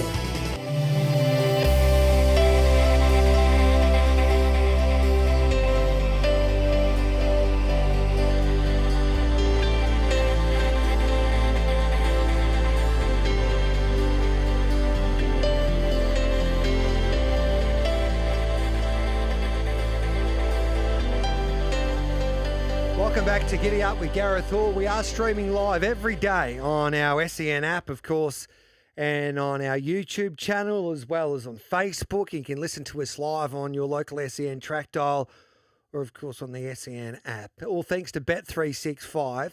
Our next guest, he's always great to catch up with. He's been I reckon he's been a sensation for world racing since he come onto the scene a few years back now. He's based in America. He's got a big breeding operation now. He owns a lot of horses right around the world. And John Stewart tweeted yesterday, or he put on X, regarding his interest for this Winx colt by Snitzel that'll be sold, of course, at next year's famous Easter English sale in Sydney. And John Stewart, live from the States, joins us here on Giddy Up once again. Good morning, or hello to you, John. Good evening to you, mate. Hey, how's it going? I'm well. First of all, it caught my attention there yesterday when you put on your X platform that you might be interested in having a crack at the Winx colt by the champion sire Snitzel, who sadly we lost there recently in this country. and you just missed out on the Winx filly when she was sold a year and a bit ago. What's your interest like, and you're confident that you might be able to get this colt? Look, I mean, I can buy him if I want to buy him. Yeah. I mean, it just depends on what it comes down to. I think it's an amazing opportunity. Historic. There's not going to be any more Schnitzel Winx crosses. To hit the market. And so, I think it's a unique opportunity, and so I kind of gravitate towards those situations globally, and it's something that definitely we're going to take a crack at. So you're in love with Winx, of course. I just read your tweet there on X there just before regarding the Winx movie. Have you watched the Winx movie? Yeah. Yeah. Yeah. It's what a fairy tale story, right? Yeah. So, it's just like, I thought Australia was in love with Winx, and, I got brutalized after my tweet, saying that, the horse of this caliber, if he, checks out physically, you almost don't have to race the horse because of the genetics. Yeah. And of course, I got brutalized for that, but that's not I'm used to that. So that's all fun, but I thought they liked Winx. So I thought, the people would see someone from the outside putting a high value on Winx, and this breeding would be welcome, not kind of savage like it was. No, I can't understand that. I think everybody's excited. I think it's great that you've shown an interest in Australian racing. You definitely make it more entertaining anyway, John. So we're all for it here on Giddy Up. I wouldn't take too much notice these days on social media. It can be a negative cesspot okay. from time to time. I'm used to it. Yeah. So we had a leading bloodstock agent, Guy Moldcastle, who was the man that purchased Winx. He joins me for a breeding and bloodstock. We call it the Breeding, Bloodstock and Banner podcast. He said that he doesn't know if she'll go or he will go as much as the filly did, which was interesting. It will be fascinating to see how much he does go for, John. What are you thinking? Yeah, look, I mean, realistically, I think $5 to $7.5 million. Yeah. Is probably where I put it. If you don't get some crazy people like me and Debbie Capetis, going after it. I kind of, put it out there to be a little thought provoking, but at the same point in time, when you think about the genetics here, and you think about, if there ever was a case in Australian racing that you could have a colt that could be unraced and be a stallion and have that potential, not that you wouldn't race him, but that he, if he has a, good physical to him, and, similar to the Winx filly, who I thought was, spectacular specimen. And, I think you could make a case for it. I'm not saying that that's what I would want to do, but I'm just saying that genetically, and with how significant Winx has been to Australian racing, there's definitely a case to be made. And in that case, like, there's almost, you can't pay too much. Yeah. I bought in the Storm Boy, who, for $25 million, and he's yet to win a Grade 1. And so, you have situations like that turn up as well. So, are you taking a gamble? You take a gamble every time you buy a horse. Yeah. Have you talked to many people? Yeah. Sorry, mate. No, go ahead. So have you talked to many people about what this horse would go for? Because obviously you've built up a lot of good connections in your time in racing, especially in this country. Oh, I've got people in Australia that would partner up. Yeah. Everybody take a leg and up to $20 million for the horse already. Wow. After my tweet, I got inundated by different groups that said they would partner up to $5 million. So, I don't think that would be a hard thing to accomplish if that's, what you wanted to achieve. I think there's for the people that aren't, that think that it's kind of overblown, and maybe it is, maybe it is, but, in life there's opportunities, and, again, you're not going to have another opportunity here with this same, pedigree. It's not going to happen again. And we all know that, mares produce, better early, in their life. So this is her second, foal. And so I think, I don't think it's crazy. No. Well, maybe it's crazy, but I'm kind of crazy. Imagine if he's a champion. Yeah. Imagine if it's right. Then he's worth. If Stormboy had a deal that valued him at $50 million, if he performed, then this horse would be worth twice that. And you'd have, if he did perform, you'd have people lining up for his stud book at whatever price you wanted to put on it. Because just people trying to ride these genetics here. You've done it differently to others, and you do it your way, John.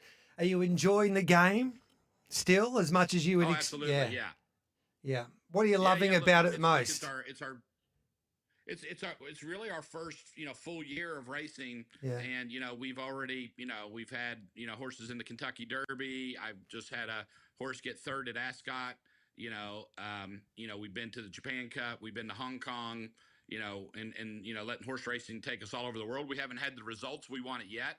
We're still figuring things out. We're still figuring out how to travel these horses. The Japanese are a lot better at that than we are, and just kind of figuring out how to get the horses in the right shape to these destinations. But I'm trying to internationalize racing. People they really don't understand what I'm trying to do.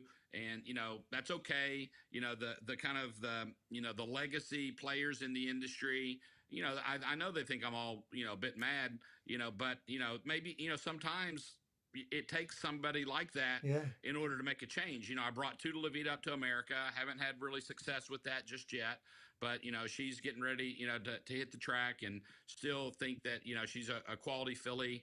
And I think she's going to do a fantastic, job. And hopefully we'll see that out of her on the track in the U.S.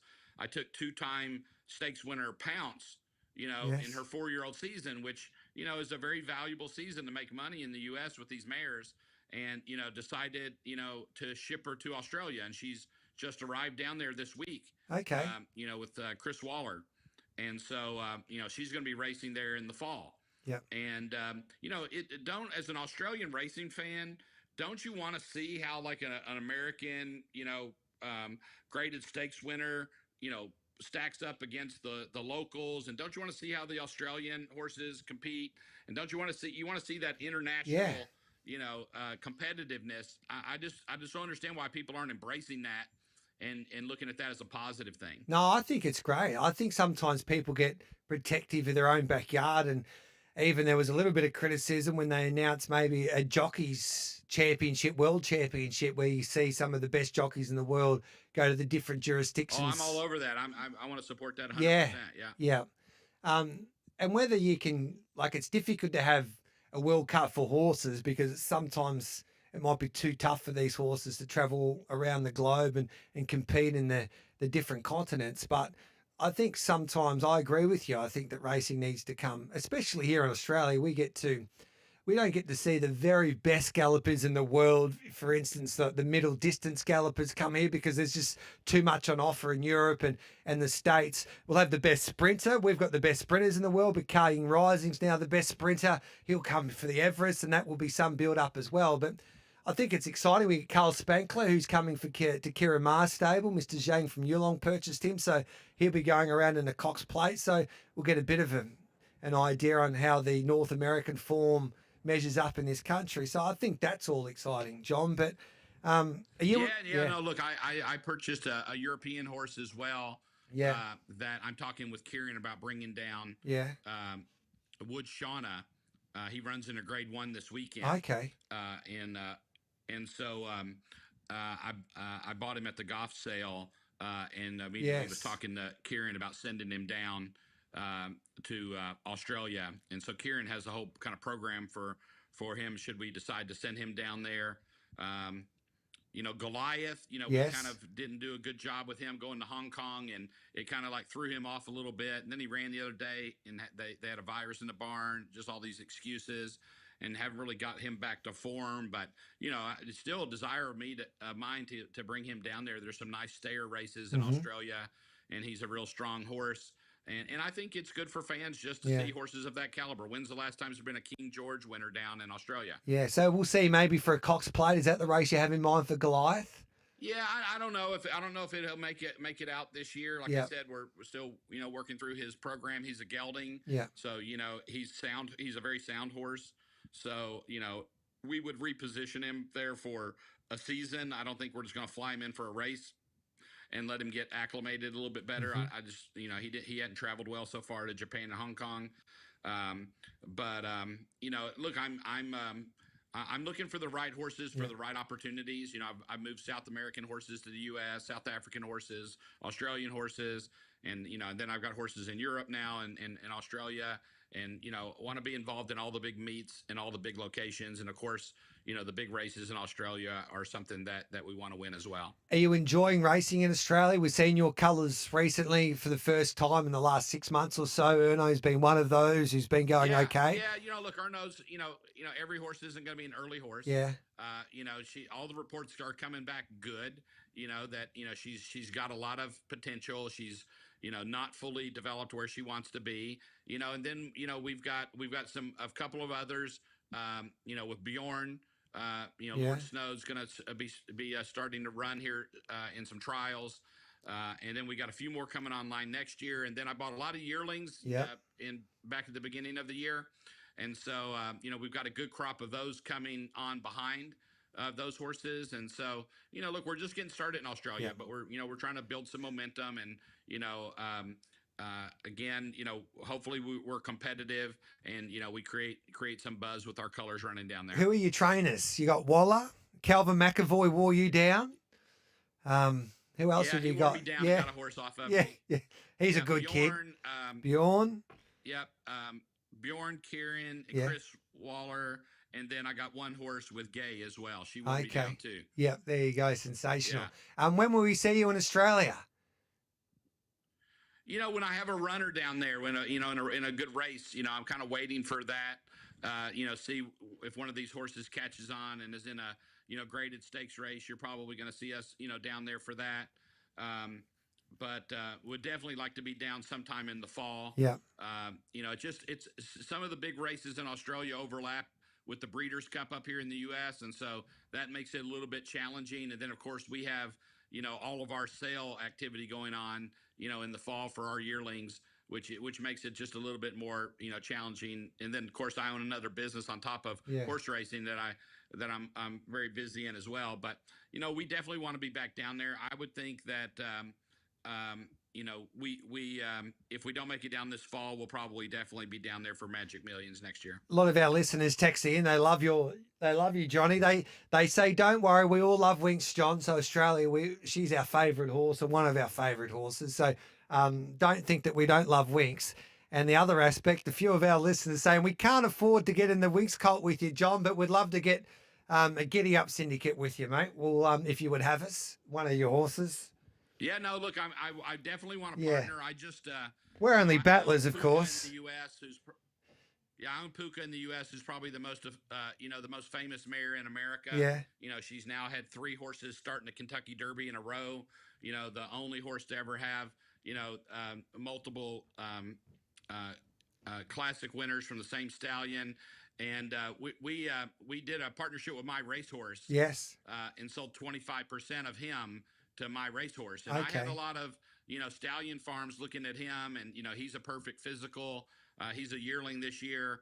And so we did a program with My Racehorse. I want to try to make these, unbelievable horses, accessible to the fans. Yeah. And if I did buy the Winx Colt, maybe they couldn't afford to buy a leg of him, but I definitely want to put something together where, just an everyday fan could own, a piece of him. How bloody good is that? Sensational, mate. I've got to go to a break because we're running out of time, but there's heaps of questions coming through for you, John. I'll just ask, this is Matt, he's been persistent. Hi, G, can you ask John if he has a thought about breeding an American 2-year-old to the Southern Hemisphere time and taking on a race like the Golden Slipper? Yeah, look, I definitely, have had plans for breeding some of our horses on Southern Hemisphere. We have some good stallions up here. I own a piece of a stallion called Complexity. Okay. And he's thrown off some good young horses, both in Europe and America on the turf. So they've run really well as 2-year-olds. And so, I've been, I have some mares that are open right now that I've told Chelsea that I want to breed on Southern Hemisphere. Okay. With the idea to come down there and bring some horses down there to run.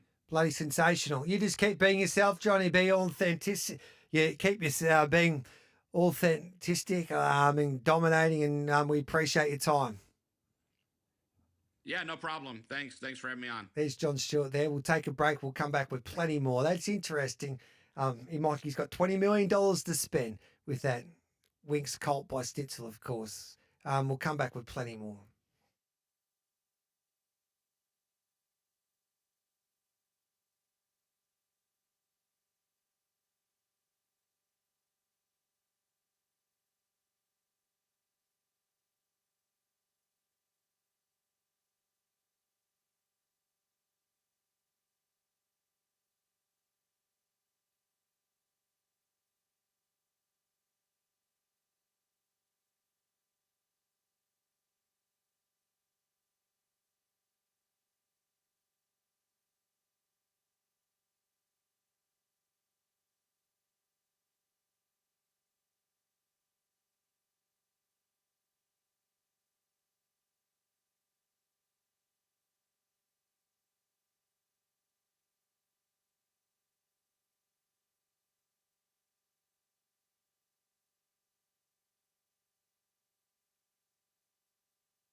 Join the conversation. Text us on 0499 736 736.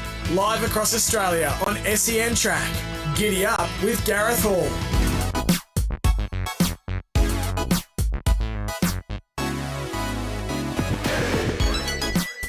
Welcome back to Giddy Up with Gareth Hall. A lot of text messages. He's a popular man, John Stewart. John is wrong saying we don't love Winks. The issue is he thinks he can reinvent the whole breeding industry. I don't know about that. I think he thinks that he's going to try and do it his way.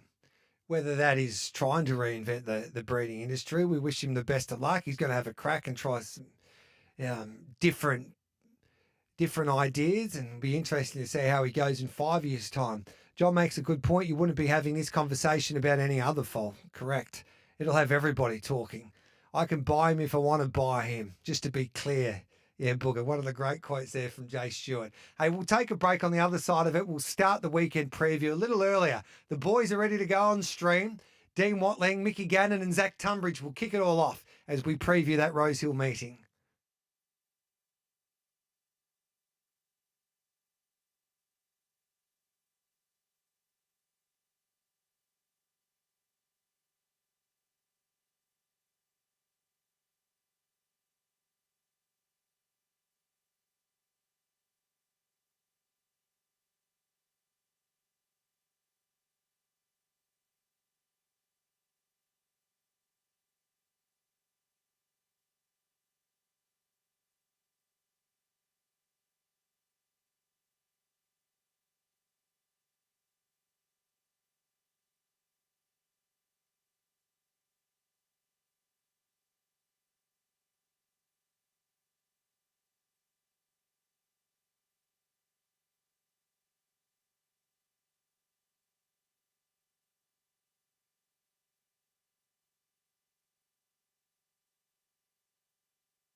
Join the conversation. Text us on 0499 736 736. Live across Australia on SENTrack. Giddy up with Gareth Hall.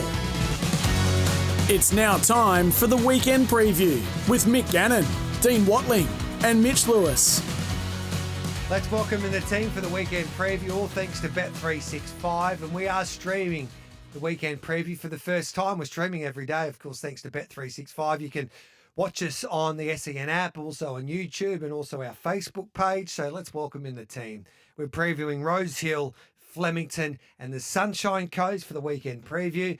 Mickey Gannon, hello to you. Yeah, good morning, G. Good to be here. How are you? Good, thank you. The great man, Dean Watling's ready to go. G'day, Dino. Morning, G. Zachy again. I can see everyone's faces now. Yeah. Look at this, G. I feel like I'm in the studios with you in Melbourne. I can't believe you got your shirt on.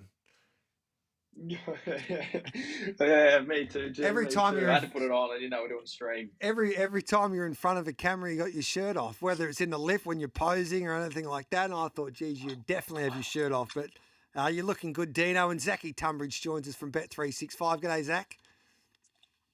Morning, G. How are you, mate? I am well. Boys, I'm looking forward to this Rose Hill meeting. Ron, what track do you reckon we'll get, Mickey? It's a heavy 10 as we speak. The rail's out 8 metres. They say there's strong wind conditions there, Joe Pride told us this morning. What do you think the track will get to come Saturday? I'd say it'll be on an 8 or a 9, G. If the wind keeps up the way it's going, it should be all right. But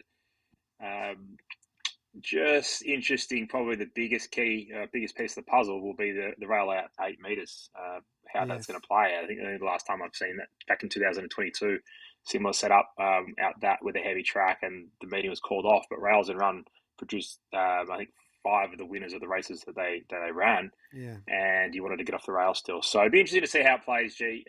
Real straight bat, and we'll just find the best horses that can run through heavy conditions. That's the problem. Like, if you like a horse that swoops down the outside, even though it's probably going to be a heavy track, last time that rail was out 8 metres, it was impossible to make up some ground, especially off the fence.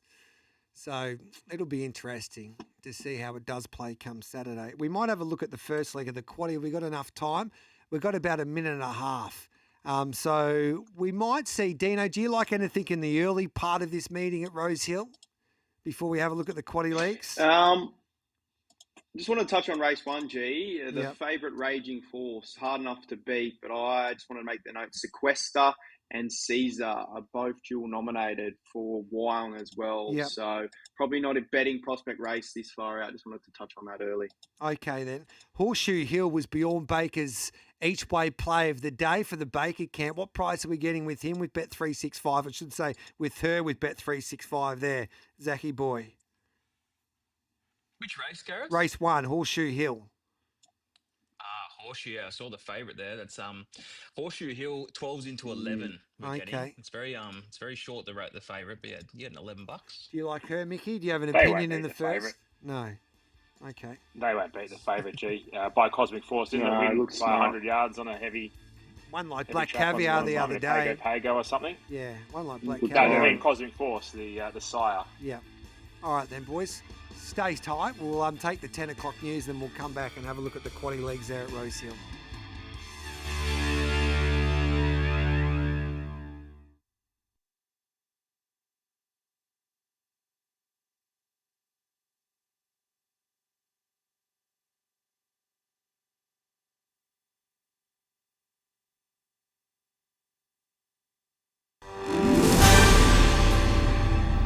Powered by Signet. Good morning. I'm Nate Gardner with SEN News. Consideration will be given for uniform working with children checks across Australia when the country's Attorneys General meet next month. It's after 2 Melbourne childcare workers were accused of abusing children in their care. A Royal Commission called for a national working with children system 10 years ago. Sean Diddy Combs remains in custody and will be sentenced in October. After 13 hours of deliberations, the 55-year-old rapper was found not guilty of sex trafficking and racketeering conspiracy, but guilty of prostitution-related crimes. That carries a maximum 10-year prison sentence.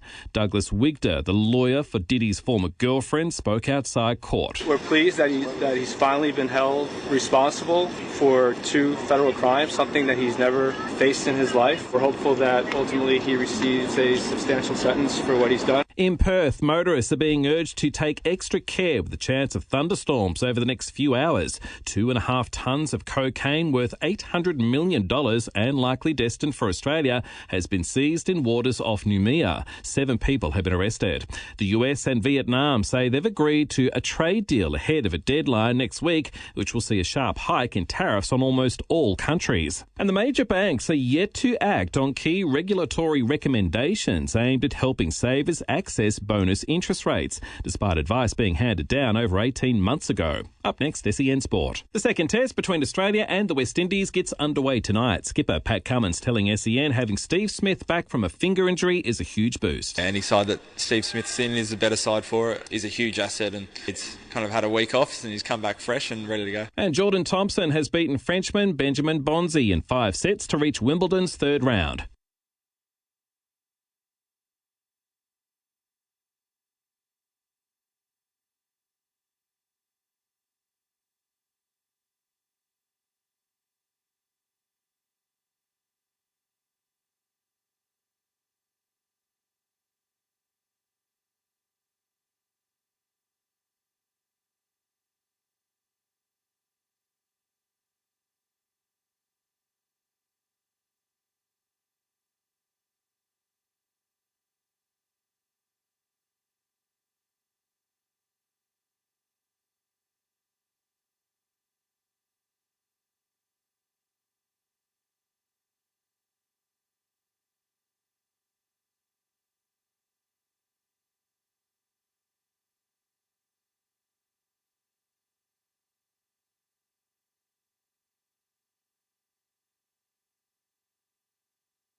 Join the conversation. Text us on 0499 736 736. Live across Australia on SENtrack. Giddy up with Gareth Hall. This is Giddy Up with Gareth Hall on this Thursday morning. It is great to be with you. We're catching up with Zach Tunbridge, Mickey Gannon and Dean Watling. I wonder if the boys are back yet. We might have just lost them there. Are you there, boys? We'll just get them back online in just a moment. But we'll preview Rose Hill, of course. We're on a heavy track. I can't wait for this Flemington meeting. It should be a beauty. It's one of my favourite meetings. Mitchie Lewis will join us a little later on. And Chris Nelson will preview the Sunshine Coast big day with the Caloundra Cup, of course, the Winx Guineas and also the Glass House. But the boys are back in Mickey Gannon, Dean Watling and Zachy Tunbridge. First of all, Zach, we've got our boost race today with Bet365. The play of the day. What price are you giving us there? Just having a look now. Is it up? So yes, $3. Real price $2.10. First in assault in race 4 at Hawkesbury, giving $3. Can see 160 people on now. I'd like to get that as many as possible. Take the price. Yes. Do you like Luke Hovan-Essing's all over that today, Mickey Gannon? Yeah, one of the better bets of the day there at Hawkesbury for sure, G. Yeah. So get amongst that. The driver's given it the tick of approval as well. So $3 is a steal. God. Let's have a look at the quaddie legs in Sydney on Saturday. We'll start off, of course, with race number 7. And Gay Waterhouse and Adrian Bott have Assailant as the favourite at $5.50. Good Banter, which this show's lax from time to time at $6. Genaleski at $6.50, Casual Connection at $7.50, and Sounds Unusual at $8.50. Seafall at $9, Naval Commission at $10. Who are they backing here, Zach? That was a good little drive-by then, wasn't it? Yeah. Assailant is having a little bit, despite the wide draw at $5.50. Good Banter, Gentileschi, but one at odds. We took quite a few bets at 12s, 11s, and 10s for Seafall. It's now $9, but relatively quiet race so far. All right, then what are you doing here, Dino? Yeah, no surprise to see it. Quiet betting race. I narrowed it down to 3 horses. I thought the 7 Sound Unusual, beaten out of sight last start, but back to the home deck here. Always find that a nice push for the Waller camp, and the best figure come on the heaviest track it saw in its career. So I thought it was a big chance. And then the 2 that tie into each other, the 14 Gentileschi and Good Banter. They've clashed twice this prep. Gentileschi is 2-0, but Good Banter gets the right distance now and has looked good in a recent tick-over trial. So I lent the way of Good Banter, but if you want to have a save, I thought the 14 and the 7 here going with the savers in the race. Yeah, interesting sort of race, big field, which is going to probably be a battle of the fittest horses here, you'd imagine, G. Casual Connection caught my eye back from a good track back to a heavy track. I think that's a big tick for it. We spoke about it last week and thought it was a false favourite purely because it was on a good deck, ran third, put in a good effort, but probably 2 lengths below its best. Gets to a heavy rain-affected track this time, goes forward. Molly Burt claims 2, 7-day backup. That'll probably be everything come the last 50 metres of the race, and the speed map suggests that Casual Connection can win. So right price to find out. Let's have a look at the 8th race, which is over the 1,200 metres. And this is another tough race. World Alliance was good the other day. It's the favourite at $6. Dollar Magic at $7.50. Bunker Hut at $8. LOU, the Victorian for Scotty Cameron, who's based at Flemington at $9. Sakar Flick is a $9 chance. King of Rousseau is at $10. Fleetwood, he let us down the other day. He's at $12. Fully Lit's at $12. Ironman's at $12. So good luck trying to work out this race. Where's the money coming here, Zach, in the 8th race there in Sydney on Saturday? I think it's going to be a bit of a quiet meeting until we get to the actually race day because everyone's a bit weary of the weather. We've been smashed the last few days. But look, there's 2 horses I'll mention. Dollar Magic, we took bets at 11. It's now $7.50. Bunker Hut a little bit. And the likes of LOU and a couple of others are just drifting now. But Dollar Magic seems to be the most popular. Okay. Mickey Gannon? Yeah, it makes sense why. It has figures that are very, very competitive at this setup. So Rose Hill, rain affected track, has to go 1,200 metres, but he's third up, can do it. LOU's a horse that sort of caught my eye. Seamus had 42 days between runs. That's probably my only big query, but he's a horse that they do space the runs out. Relish is rain affected going and similar to a horse like Dollar Magic, Dino, that does put itself in the right place, right time. They're clearly the 2 for me. Yeah, hard to knock. I think the biggest thing for this race, boys, is the speed map. Similar to race 7, there's not a whole lot of speed. And if we do see that sort of tempo and the speed eventuate this rail out, I lent the way of the 2 on speed horses. And that's Fully Lit. Thought it was terrific first up, heavy track off, I think it was 480 odd days off the scene. Kerguelen, Brave One form. You can always sort of put a pen through the second up efforts of those horses off long layoffs too, boys. They sort of can have that flat run. But third up now, inside draw, I thought Fully Lit G was a good each way play here in the 8th. Fully Lit, yeah. Gay Waterhouse and Adrian Bott. Around $12 there with Bet365, so a little bit of value there for Dino. Looking forward to this winter stakes. Thunder Lips up in class, keeps on winning. Bjorn Baker gave Thunder Lips a good push this morning. It's at $4.80. Wind Chat at $5. Accredited is one of the best for Joe Pride for the day at $6. Robusto went too hard on the Stradbroke. This is easier. He's at $7. Baker says he's right to go as well. Wellwall at $7.50. Michael Kent Jr. made this horse his play of the day with his $100 staking plan. I guess the small concern is this rail, whether they can finish off or not. Green Fly, the wetter the better. He only starts on a heavy 10. If it isn't a heavy track, he's scratched. Bases loaded at 17. Cool Jakey's had good support. Looks like he'll get a start. He's at $19. What's the market doing here, Zach? Yeah, interesting market, I think. Without doubt, Winchat is the best spot. We took $9 yesterday, now in fives. They're trickling in for Thunder Lips. And look, there's even a couple there for Mickey's Wellwall too. $7.50 these days. But yeah, without doubt, Winchat. Beautiful. Dino, your thoughts here? Yeah, well, I tried to find Wellwall. I think you summed it up well. I think the map's the only query, but should grow a leg on a wet deck here. I think it's a key chance, but it's hard to go past Underlips when we do reference wet track form. Quick backup, rock hard fit coming off a last start win and going to put itself up on speed. It is a horse that you can't put any holes in. So I also had a Pend as a wet tracker, but it ticked the dry track box last week. I can't go past it here, boys. I think it's a terrific chance, Gano. Yeah, racing 3 for me. I have Wellwall on top, just purely off what it did last time. Gets rain affected going. I think the horse is flying. More than happy to be with it. Thunder Lips, quick backup, profiles perfectly. Progressive type. We've been with this horse all the way through this preparation. No reason to drop off. And I thought that Cool Jakey, if it gets into the field and it does remain in the heavy 9, is definitely a chance. And G, just going back to, I know it's 2022, but last time we saw the rail out 8 metres at this setup. Of those 5 races, the winners at the 600 metre mark, 5.5, 6.9, 3.8, 1.9, and then a leader. So margin from the leader at 600 metres, you were able to make up ground. Oh, that's good news then. Because on a good track, it was like a road, wasn't it? But this heavy track, yeah, very different. Yeah, different. Very different on a heavy. Different circumstances. You need your screw-ins there on Saturday. God bless Wellwall. So he's at 750, 270. Did you swear them, G? Yeah, I did actually. I wasn't very good at football, so it didn't really matter what boots I was wearing. But I used to have players that used to not like, the umpires.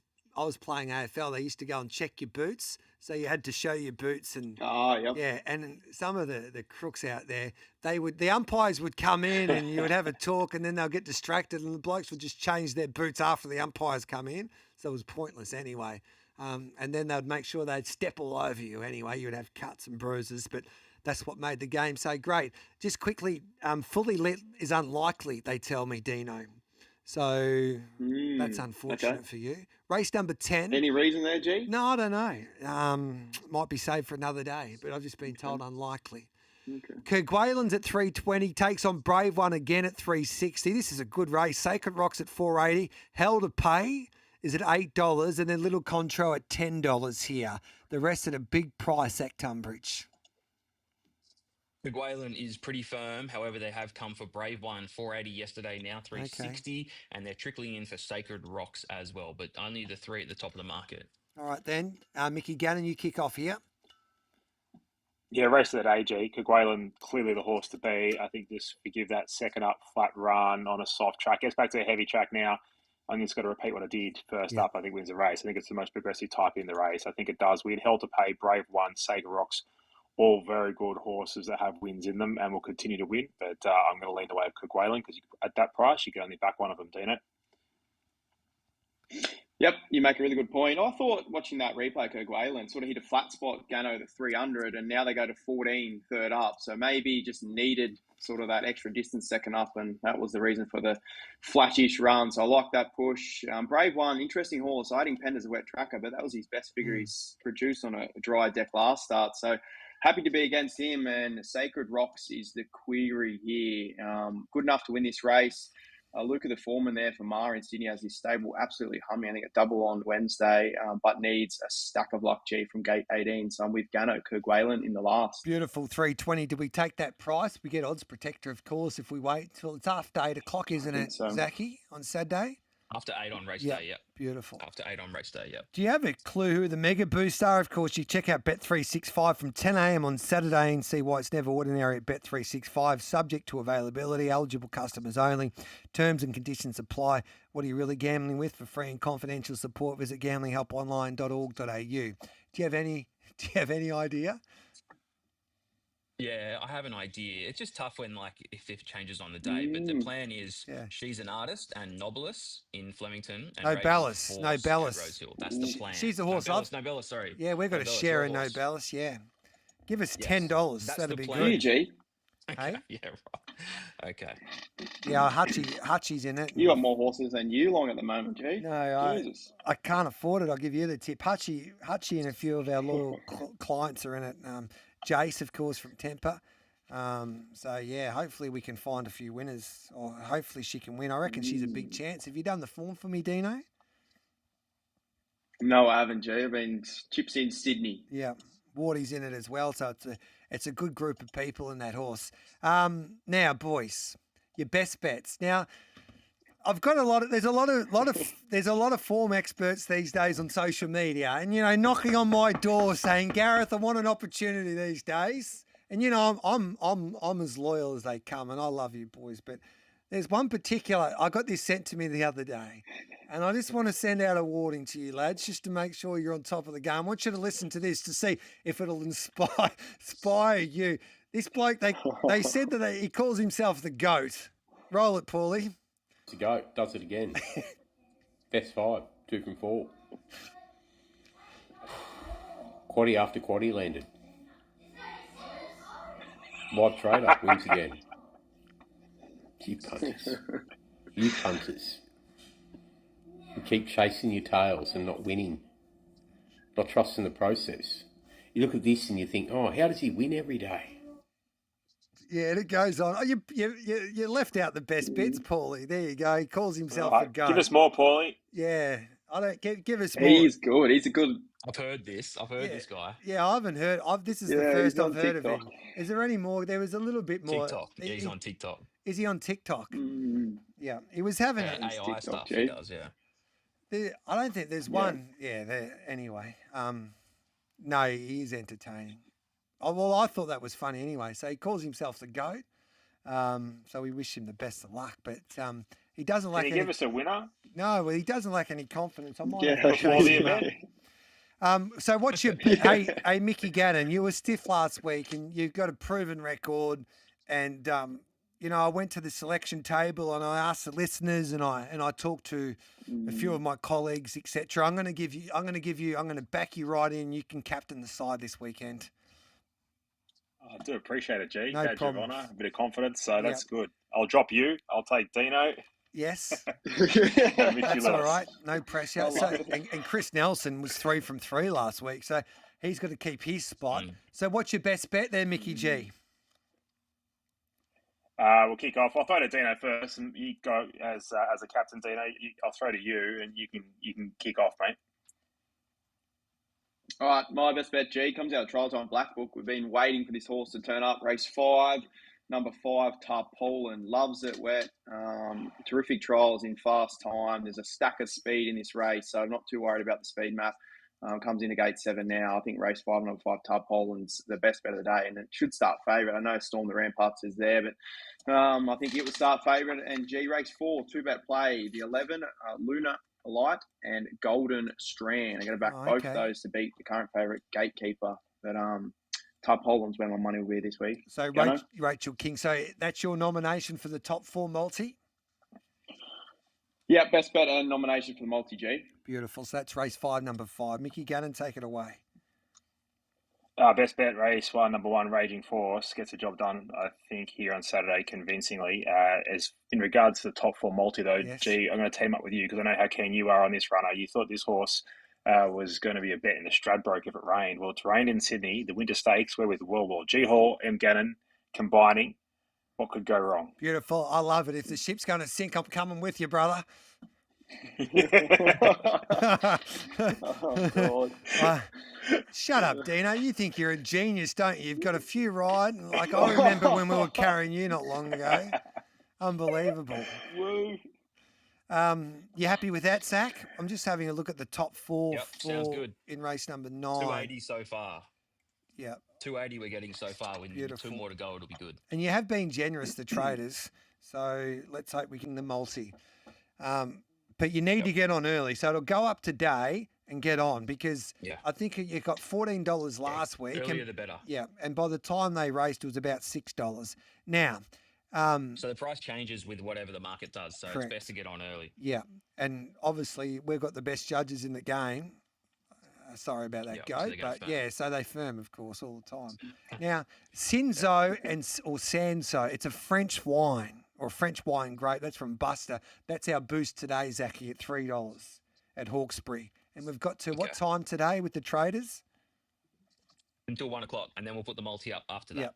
Anything out wide on Saturday, lads, before we let you go? Dino and Mick? Yeah, there certainly will be. No, we'll go to nothing, Wyong Gunnar. at some stage. Yep. Have you Yeah, got we'll go to Wyong, but we just need the fields to come out, G. Beautiful. Anything at So Flemington? stay tuned to Saturday morning. Yep, looking forward to that. Hey, Yeah, I you... think Bearings will be hard to beat at Flemington late in the day. You're getting around $11 here. It gets up to 2,500 metres. And if you go back and watch its replays, I'm sure the GOAT would have. He would have found it. I think this horse will be flying home. It was $15 into 11, so obviously Mossy and his group had a bet. And your horse, Cafe Millennium, that you're always against, gets to a mile. Watch out. It could produce a career peak. I just need it to be dry, though. I'm not sure how heavy tracks it's go. Yeah, well, he just gets along. If I back Cafe Millennium, he would get held up and he would storm home and finish second. If I backed him each way, he'd finish fourth. Now, good luck. Well, let's just stick with Bearings. Yes. Good luck in the footy, Dino, as well. We wish you the best of luck, and thanks for your time, boys, as always. And don't forget tonight, the Sydney set. Mickey, looking forward to that. Thank you, G. I wonder Appreciate who it. Tommy Papley's got in his jockey rankings. That'll be fascinating. Luke Cartwright. Yeah. Thanks, boys. Good on you. There we go. Dean Watling and also Mickey Gannon. Don't go anywhere. Zach Mitchie Lewis to join us to preview finals day, or winners finals day anyway, at Flemington on a Saturday afternoon.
Join the conversation. Text us on 0499 736 736.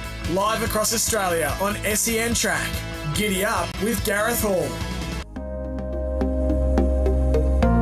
Welcome back to Giddy Up with Gareth Hall. This is the weekend preview. Of course, you're listening to Giddy Up, brought to you by Bet365. Now, in the first race at Flemington on Saturday, if your bet doesn't win, you'll receive bet credits equal to your stake, up to $30. That's because it's never ordinary at Bet365. Subject to availability, eligible customers only. Terms and conditions apply. What are you really gambling with? For free and confidential support, visit gamblinghelponline.org.au. As I mentioned before, this Flemington card's one of my favourite cards of the year. It gives you something to look forward to in the middle part of winter.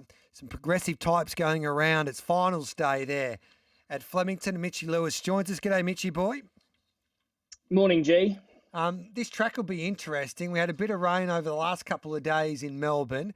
It is clearing up tomorrow especially, and it's a fine day on Saturday. Of course, the rail is back into the true. How do you think this track will play? Yeah, I think probably your typical sort of Flemington, won't it? You wouldn't have thought too much rain. It's a soft 6 now. It improves to that. We know how well the track normally does improve. So I'd think very even. Keep an eye on the straight races. Perhaps the inside won't be as inferior as the last meeting, given we've had a bit of time off from those inside lanes now. But yeah, I'd be surprised if there was any sort of savage bias or any type. Let's quickly run through most of these races here. First race, Zach. Bakash is the favourite just in front of Job Done. And then Street Artist at $6. Jimmy Ricard at $6.50 here. And Blethen, that was pretty good the other day, is at $13. Any money for any of these young horses? Two are getting some support. Number one, Bakash, I think it's out, $260. And the other one, Jimmy Ricard. We took $8.50 yesterday, even $9, now $6.50. There's been a little trickle in for that, but they're the two. The other favourite isn't really getting much love. Job done. Okay. What do you like here, Mitchie? Yeah, look, there's a few shorties and a few favourites on the card that I don't mind. I've got Bakash on top. I just thought really dynamic in that first start run, but this race probably doesn't hugely appeal to me from a betting standpoint. Okay. Jimmy Ricard's got to come off a Gosford win. It was a strongish maiden, but look, Bakash on top. But even Blethen, I've got some time for it, double figures, but I probably wants to improve off that sale run. So probably no bet race, Bakash on top, G. Geez, I love Buckaloo. I thought he was impressive the other day at Flemington, this Taj Rossi Series final. These young horses step up to the mile here. He's $1.85. Are they backing anything to beat him, Zach? Look, not really. There was some very early support for number 9, Silver Sister, 34 into 19, and it's some pretty clever money there too. So maybe that might run a hole. I think you're getting $4 a place, but favourite's going to be hard to beat. All right then, Mitchie. Yeah, I think Bakula is going to be hard to beat, G. This is probably one of those shorties that I give a pretty strong chance to. I thought the way it hit the line there at Flemington in the 1,400 metre race now up to 16, I think he's going to take a power of catching. So he's hard to beat. Look, for multiples, Bayou Music, I thought was pretty good there at Bendigo. As favourite, good winner, 1,500 metres. So the step up to 16, you think should be able to handle it. But I think the fave in this one is going to be tough to beat. Let's take the news. We'll come back and have a look at the Santa Elaine Sprint Series final. A small but competitive field. That's the race we'll preview next.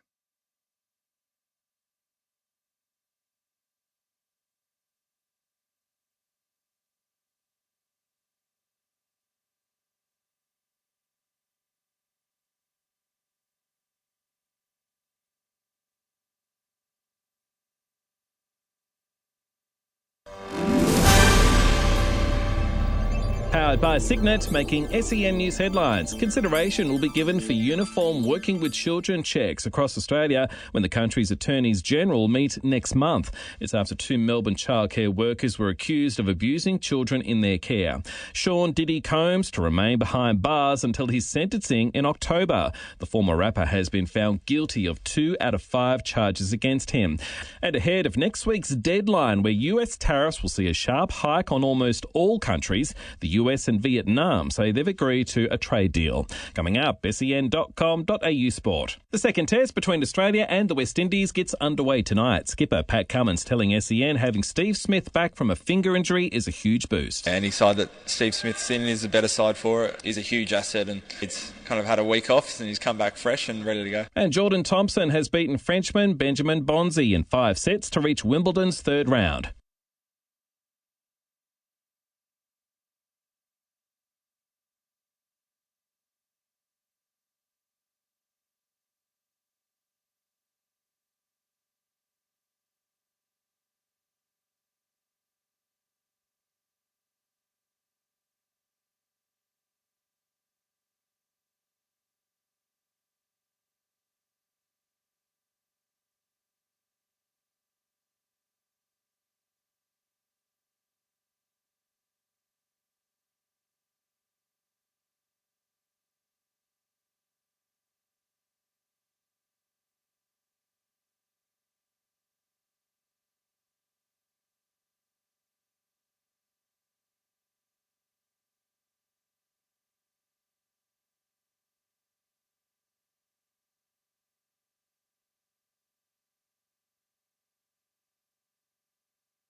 Join the conversation. Text us on 0499 736 736. Live across Australia on SENtrack. Giddy up with Gareth Hall.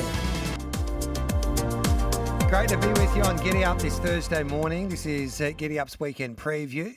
And if you're playing, of course, this weekend, you need to be playing with the Top Tote Plus.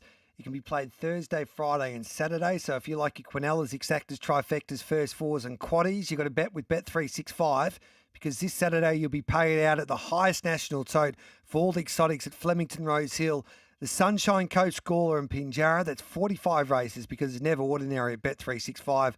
Selected meetings and eligible customers only. Terms and conditions apply. What are you really gambling with? For free and confidential support, visit gamblinghelponline.org.au. And we're streaming live every day now here on the SEN app, YouTube and also Facebook, all thanks to Bet365. And Mitchy Lewis has never looked better. He's joining, of course, Sack Tunbridge for the weekend preview as we go through this Flemington card. And we're up to the Santa Ana Lane Sprint Series final for the open class sprinters. Marble 9 in red-hot form at $3. Perret has some Sydney form lines. He heads to Melbourne on Saturday at 380. Inhibitions at 440. Joyful Fortune at 6. And then She Dances at $11 here, Zach. Where's the money going here? 4s into 3s, very, very popular. Periel is also getting a bit of love. Inhibitions on the drift, but without a doubt, Marble 9. All right, Mitchy. Yeah, I like Marble 9 in this, G. Perhaps the horse lacks the class of your types like Inhibitions and Joyful Fortune, but their horses resuming, and in particular Inhibitions, is not a known first-up performer. So this time of year, I think fitness plays a pretty big edge, and Marble 9's got that proven winning 2 down the straight in a row. Like I said, fitness edge, going along really well, really hard to knock. So it's one of my better ones, Marble 9. No Ballas needs to step up, but she's been impressive her last couple. She's the favourite for the Silver Bowl final. Calcallo at $6. Ever Rains, a good each way hope at $6.50 from a distance at $7.50. And Dark Bonnie did plenty wrong there the other day, but was an eye catcher late. It's at $10, Zach. Yeah, the shorty is popular. Jamie aboard, 240, hasn't moved too much. I think it got into as much as 220, but out to 240 again. But Calcallo is the good go. 11s yesterday, yep. 850 we took, 7s and now 6s. So that's pretty popular as well. Mitchy? Yeah, G, Nobeles, your horse, really strong through the line, 1,600 metres last time. So no doubts it can go pretty close. But I think in this market now, there's no real value on it. I like the one we touched on, Dark Boney. We had it as a follow on our weekend review. Hit the line I think the step up here now, like in class, if it gets the right run, I think it can handle it. So at this sort of each way price, I'd have a little nibble there on the 10 Dark Boney. But it and Nobelis are the ones that I think are going to hit the line strongest. Captain Electric didn't have any luck the other day. It's at $4 and the favourite in the Banjo Patterson over the staying trip at 2,600. Bold Souls in good form for the Pains at 460. Golden State Warrior, you get $2 the place. He doesn't win, but he's never far away. Virtuous Circle at 650, and then double figures for the rest here, Zach. Yeah, one of the quieter races of the day. Not much movement. Captain Electric, just a little tiny drift, and a Bold Soul's probably having a bit of love too, but really quiet race. I'd like to hear what Mitch reckons. Yeah, look, I wouldn't be surprised to see Bold Soul, Captain Electric improve third up now, maybe off a flat second run up in trip. But for me, I found it hard to knock Bold Soul. It's probably not a huge betting race for me. They can take their turns a little bit, these types. So I just thought he did no wrong in that last start run here at Flemington. He goes up slightly in trip. It's only 60 metres, but the way he's going, he looks the one to beat. So leaning the way of Bold Soul. All right, Mitchie, we'll take a break, and Zach, and we'll come back and have a look at the quaddy legs, kicking off with the Creswick Stakes.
Join the conversation. Text us on 0499 736 736. Live across Australia on SENTrack. Giddy up with Gareth Hall. Welcome back to Giddy Up. Great to be with you this Thursday morning. We're going through the Flemington card for finals day, and one of the highlights, of course, will be the Creswick Stakes, where she's an artist who made quite the impression at her last start at Flemington down the straight. This time she's at $1.70. Fidello's at $5, Soft Love at $7.50, and then Bridal Waltz at $13 here. What price do you think she'll start, Zach Tunbridge? Tough to beat, isn't she? So $1.70, the others, Fidello 5, Soft Love 7.50, tiny bit for Duchess Zoo, but she's going to be tough to beat. She may even firm. Plan is to have her as a mega boost too, so hopefully that'll be nice come Saturday. She is a winter wonder. She will be the best horseman, you say, that will come out of winter racing this time around, Mitchie. Yeah, so I suppose the question is, off that huge rating that she ran last time, could she regress off that, and how much she might? I don't know if it'd be enough for her to lose. I think she's got scope enough to lose a couple of lengths just in her first prep there and still win this race. It's just probably if you're price sensitive, so keep an eye on Zacky's markets. Maybe if you get a nice little boost up to $2, she might be worth a little nibble there. Fidello's obviously the danger. I think she's going to be a really good horse going forward, so they look the standout too. If you were looking for a Hail Mary upset, maybe Supercilious is surely listed placed, but no, well, just maybe like a little bit, 11 starts versus horses that have had 2 and 3 at this time of year, maybe. But I think those two in the market, hardest to beat. She's an artist. Again, should be really hard to beat, but is going to be really short, obviously. Can't wait to see what she can do again. The Mahogany Challenge final for the 3-year-olds. Most of these horses are stepping up to the 2,500 for the first time, including Chocolate. She's at $4.20.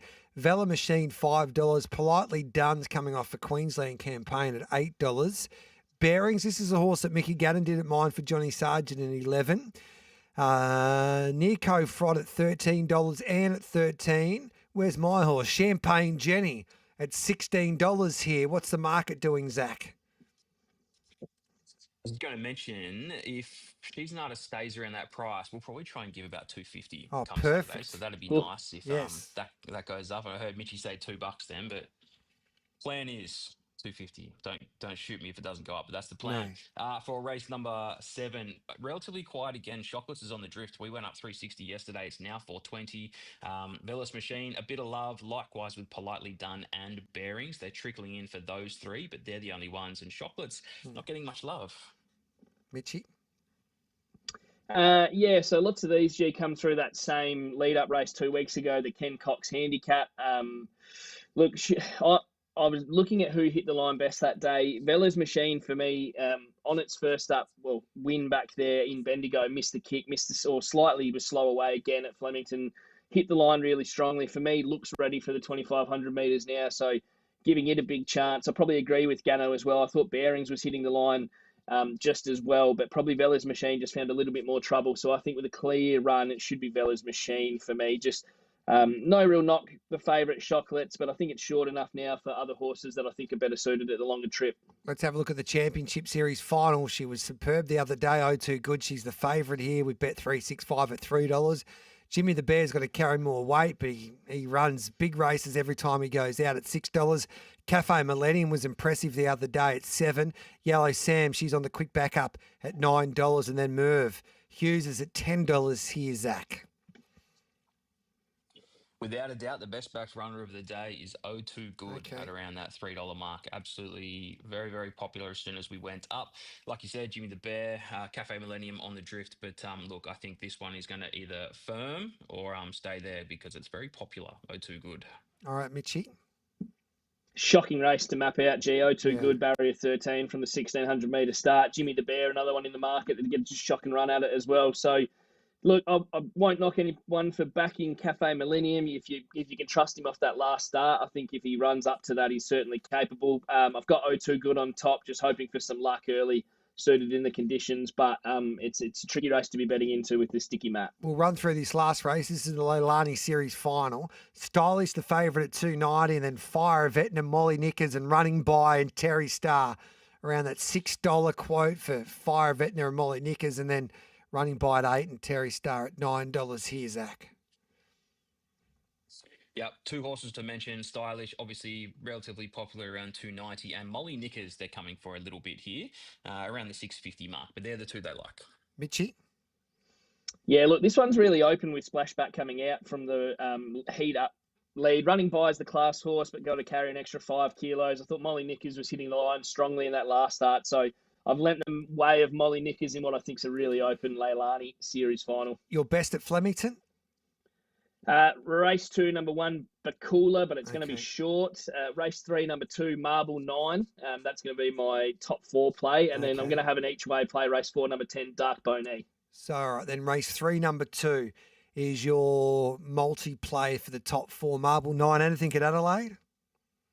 Yeah, look, Gawler. The track's been a little bit sticky. How much rain they get's going to be sticky. Race 8, number 4, Sign from Above G, come out of one of our black books to follow from 2 weeks ago. And race 9, number 7, Miss Cotaletta, particularly if it gets very wet. I think that horse is going to be sorted, and they're both at reasonable prices. So tricky day there at Gawler, but I'm happy to chip away at those two at a better price. Love your work, Mitchie. Good on you, mate. Have a good day. Thanks, mate. Chat to you later. See you, boys. Chris Nelson to join us next to preview the Sunny Coast meeting.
Join the conversation.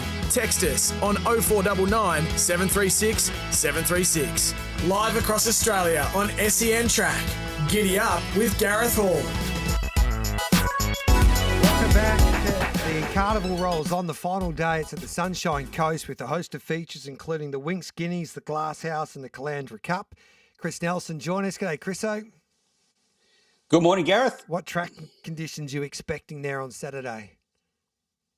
I would say we will be racing on a soft track. We got back to a heavy as of this morning. Heavy 8, that is. Heavy 9 yesterday. Heavy 8 this morning. No more rain. The weather's beautiful outside. Just some cool mornings, but the days are really nice. So we'll be back in the soft range, but nothing better than that. Let's have a look at the Winx Guineas, which is race number 6 on the card. Mr. Bianco, Paul Shaler says the horse is flying. That draws a concern, however.